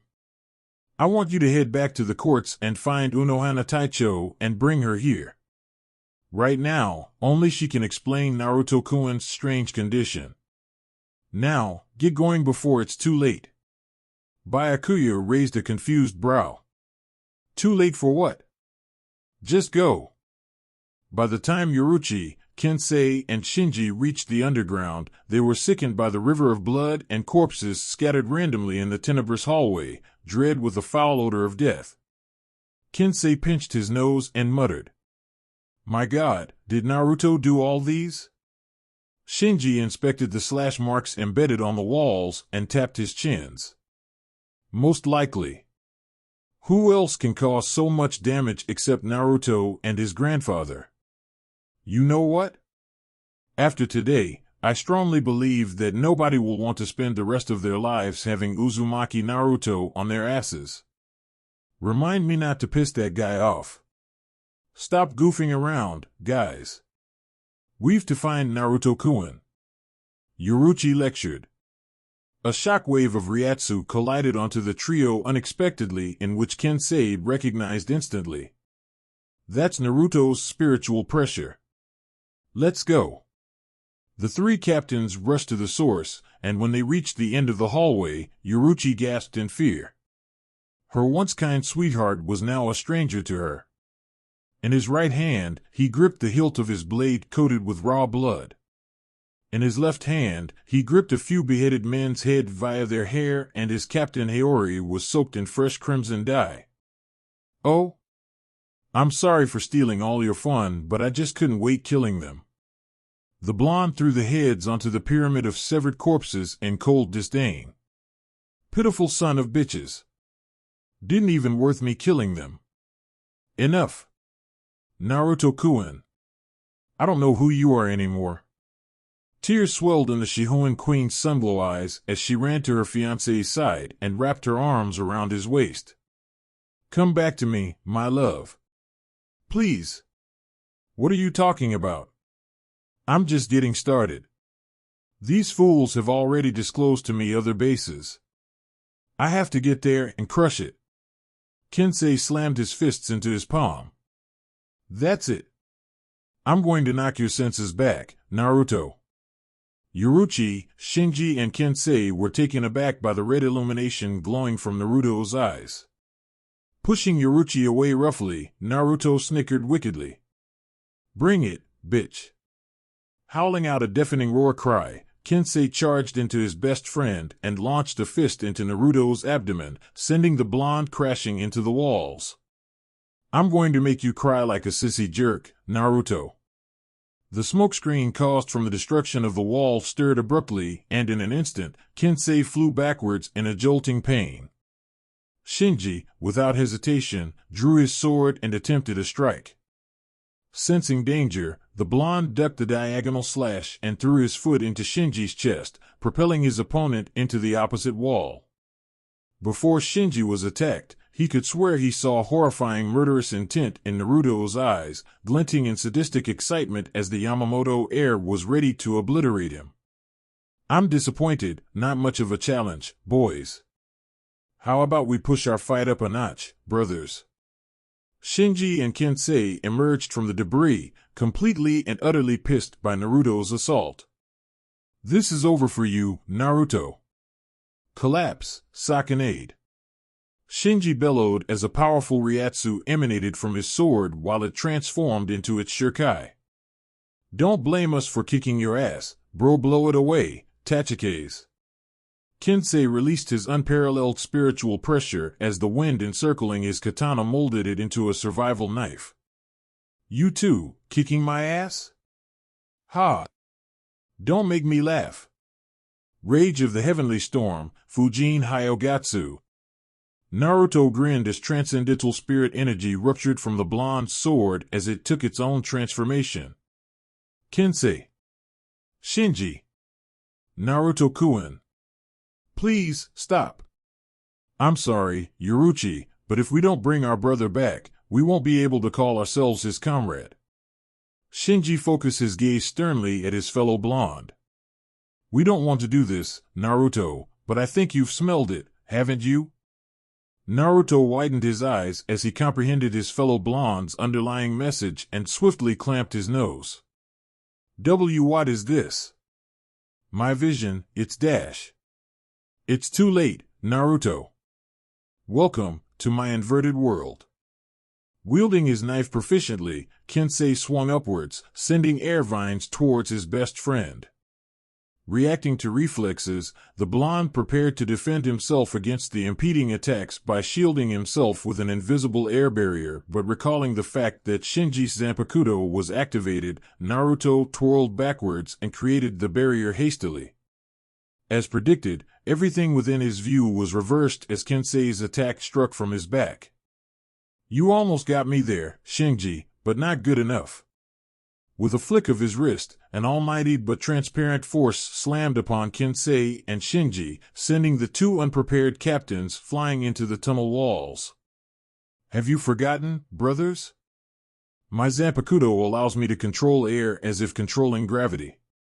It also allows me to manipulate the shape of air particles, making them thick and dense or smooth and swift. There's a huge difference between air and wind, Kensei. Bakudo number 30, Shitatsu Sansen." 3 beaks of light pinned Naruto against the wall, courtesy of Yoruchi's spell. Rushing to her fallen comrade's side, the captain of Squad 2 queried them in worriment. "Are you guys all right?" Kensei coughed out blood as he clutched his chest. "That hurts like a bitch." "Pretty much the same." Shinji wiped the blood off his chin. "Damn, never see that coming. Put me down, Yo-chan." "What are you doing? Are you going against me as well? Your fiancé?" Naruto roared, his voice changing demonically as claws sprouted out from his fingers. "Don't you dare defy me, Yo-chan. You! What have you done to my Naruto-kun? Who are you? Are you the Kyuubi no Yoko?" The blonde grinned disturbingly. "Kyuubi no Yoko? Ha! I'm way better than that half-assed lazy piece of shit. I'm the hybrid fusion of Naruto and that fox. Half Shinigami, half demon, but stronger than both. Kyuubi no Yoko?" Kensei staggered. "What's going on, Yoruchi? Isn't that a legend? A myth?" "No." Yoruchi balled her fist. "That's Naruto-kun's secret, something he revealed to me when we're in the academy. I promise never to tell anybody, but judging from this situation, I've no choice." What are you talking about?" Shinji widened his eyes as he deconstructed and deciphered the puzzle. "Naruto is a Jinchuriki? A human host who has his or her life sacrificed, condemned for eternity by having the demon's soul sealed within the core of the human's soul. I thought that was just a joke, but it's true. Why didn't Naruto tell us? We're his brothers, his comrades. We deserve to know. Free me. Yo-chan. How dare you defy me?" You dash a needle stabbed into Naruto's jugular vein and spontaneously, the blonde fell unconscious. "It seems like Kyuubi's spirit energy has created another terrifying entity within my son's soul." "Yua no Hana Taicho!" Yoruchi exclaimed. "Thanks to Byakuya's reports, I've abandoned my post and come and check on Naruchan. It seems that his condition has worsened." Worsen? What do you mean by that?" Solicitude and unspeakable fear adorned on Yoruchi's features as she asked. "We will talk in my hospital. Now, let us hurry and bring Naruchan back. He won't be returning back to conscious within the next 3 hours." The elites had gathered, waiting for Unohana to prepare for her speech. Kensei, Kokaku, Shinji, Rose, Lisa, Mashiro, and Kisuke stood silently around the bed of their comatose friend, Naruto, while Yoruchi sat beside her lover, her hand gripped softly at the blonde's hand. The Shiba princess was the first to speak. "So, what's going on? How did Naruto Baka screw Kensei Baka and Shinji Baka up? Why summon all of us here?" "Because there is something very important that only with Naruchan's permission can I reveal this secret to you." Retsu sighed as she watched her surrogate son slept peacefully on the bed. "A few days ago, his condition has worsened and he told me that he is unable to tame his emotions well and experiencing severe mood swings. And the only solution I could produce is his stress at work that influences him. But, with thorough inspection, I believe that my previous answer is wrong. It was then Naruto stirred in his wake. I'll tell them the truth, Bachan. Lisa arched a brow. The truth? I'm the jailer of the mythical beast, Kyubi no Yoko. The fox's soul is one with me, and it is without a doubt that it has created a second version of me in my subconscious and mindscape that pushes out my entire battle instinct in exchange for my sanity. Naruto sighed as his friends gasped. Why are you serious? Why didn't you tell all of us? Rose demanded. Mashiro clutched her head comically and sighed. I don't get it at all. Retsu interjected for Naruto. Because a Jinchuriki is a condemned being unworthy to be called a human in the world of the living. Neruchan was murdered because of his statues before he was adopted by Yamamoto Soteishu. But why? Jinchuriki is human as well. They have blood and soul. They're not the demon, they're the jailer. Big differences. How could they do this? Yoruchi cried as she cringed onto her lover. Naruto-kun is no demon. This is my burden, Yo-chan. Demon or not, there are no differences.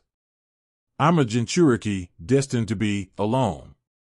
Naruto emphasized the last word in sorrow. Shut up, Naruto Baka. Kukaku literally jumped onto the blonde's bed and snatched his collar. Don't you dare tell yourself that you're alone. You have us. Your friends and your family. Don't you go emo on us, you stupid jackass. Yeah, bro. No matter what, we're friends. Kensei smirked. Brothers for life, you shitty asshole. Shinji leaned against the wall and sighed. Your burden is ours as well, all right? If you call us your comrade, then let us shoulder that burden for you. This scene will be more touching if you're any less perverted than Kairaku Taicho. Lisa grinned while Mashiro giggled uncontrollably. Rose chuckled. I personally find having a friend who hosts a powerful demon in his gut cool. Kisuke stroked his chin. Interesting.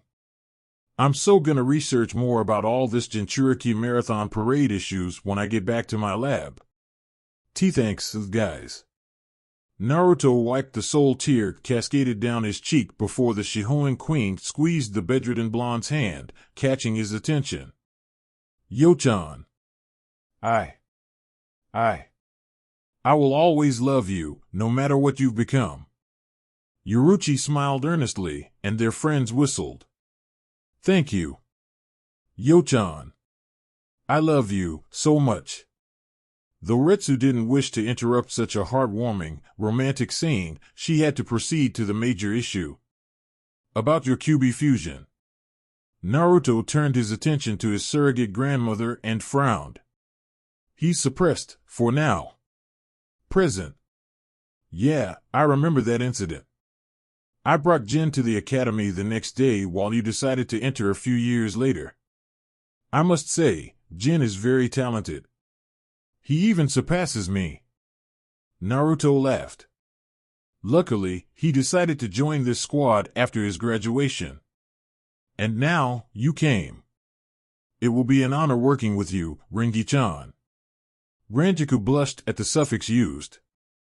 No, sir, I'm truly honored working with you, Uzumaki Taishu. If you have any problems, just ask Byakuya and Jin when I'm not around. What's Jin's rank in the squad? I rarely talked to him ever since he graduated. Naruto smiled. He's the third seat of our squad. Last I remember, you two have something going on, right? The new recruit waved a dismissive, rather nervous hand. No. We're just friends. It's all right. It's not like I prohibit relationship going on in my division. Just don't get distracted when you're on duty. Now, get to work. Ranjaku simply giggled. Yes, sir. Naruto left his office and walked towards his lieutenant's station before informing Byakuya his schedule. Hey, kid, I'm going off early. Gotta visit my grandfather, and then I'm going to Shinji's organized boys' night out for a while. If Yo-chan calls, tell her I'll be home for dinner, alright? Understood, sir.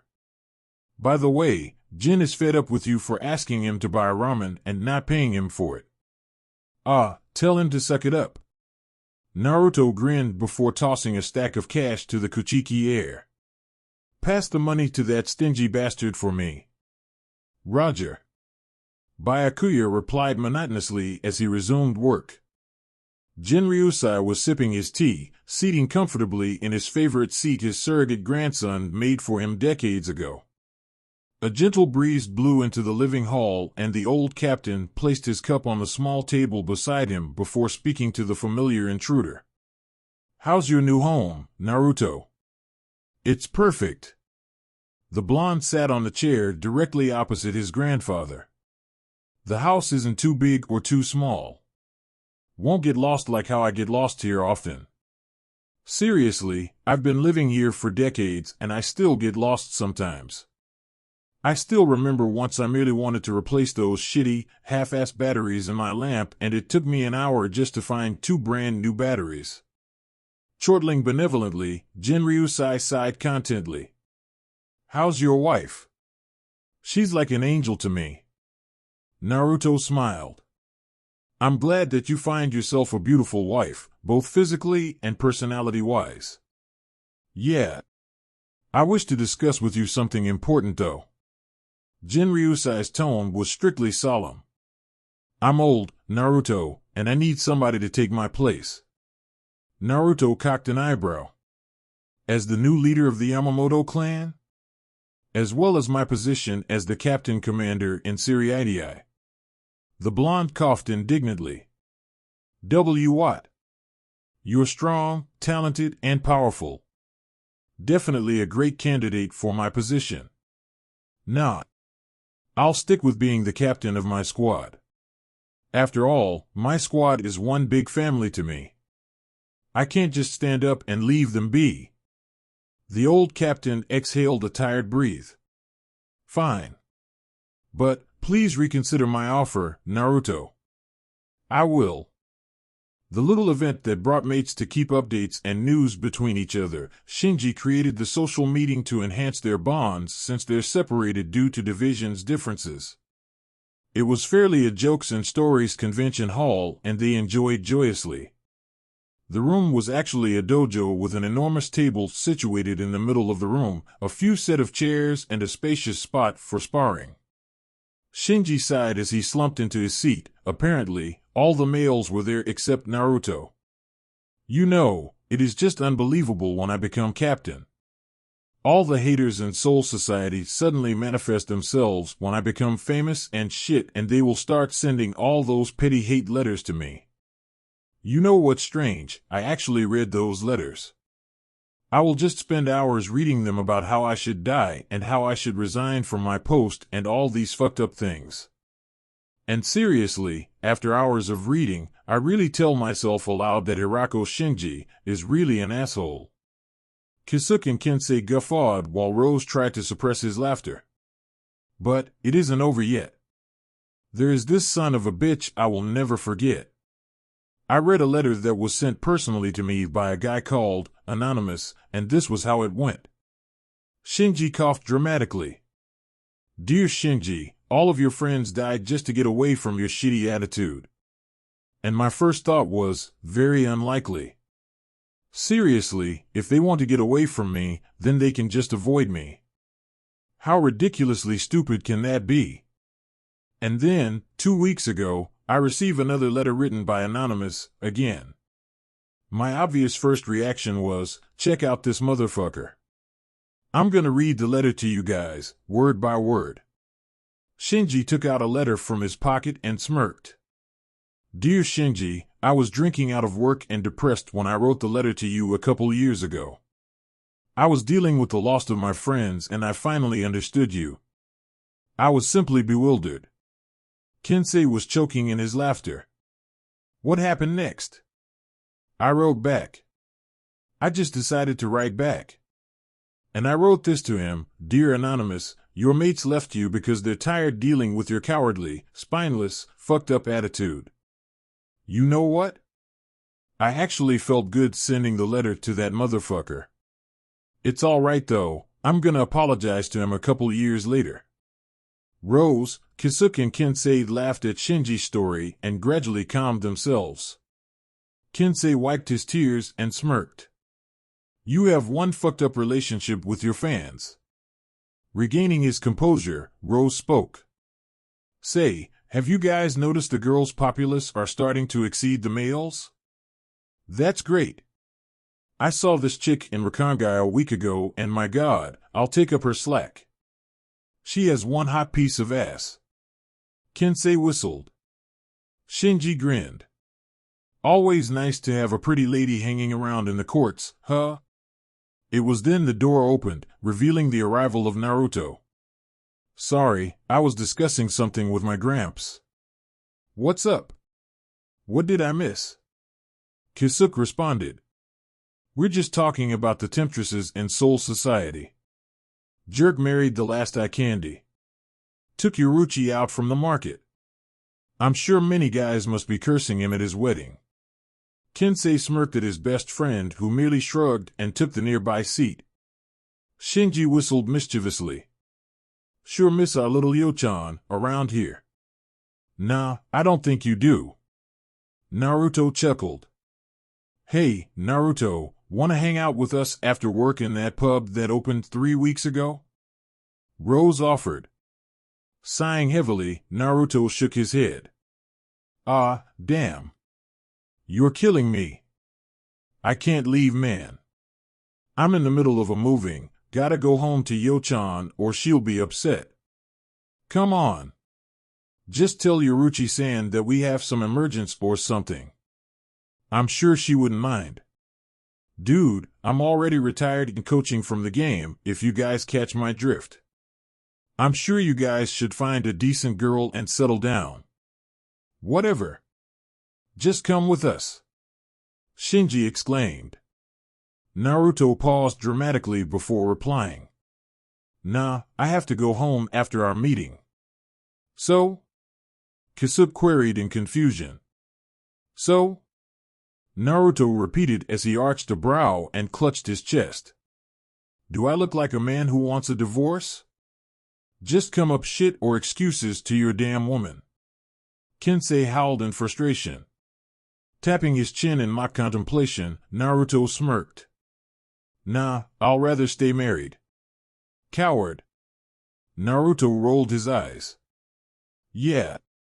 The blonde strolled towards his new home.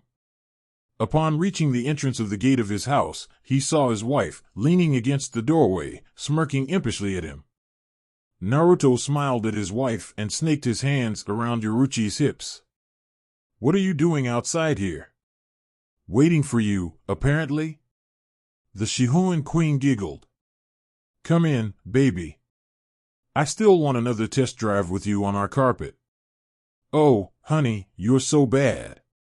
Isn't that why you married me? Yoruchi led her husband to their house, but unexpectedly, a bright pillar of light ascended to the night clouds, enveloping the pair in the process. Naruto tightened his embrace protectively of his wife. What the hell? That was the last words he spoke before they disappeared from their realm. Next chapter, Yamamoto Uzumaki Naruto meets Uzumaki Naruto. AKA Shinigami Naruto meets Ninja Naruto. That's right. Naruto is going to meet the canon Naruto. I've been urging to write this chapter for a long time. I assure you, the next chapters will be exciting. Peace out.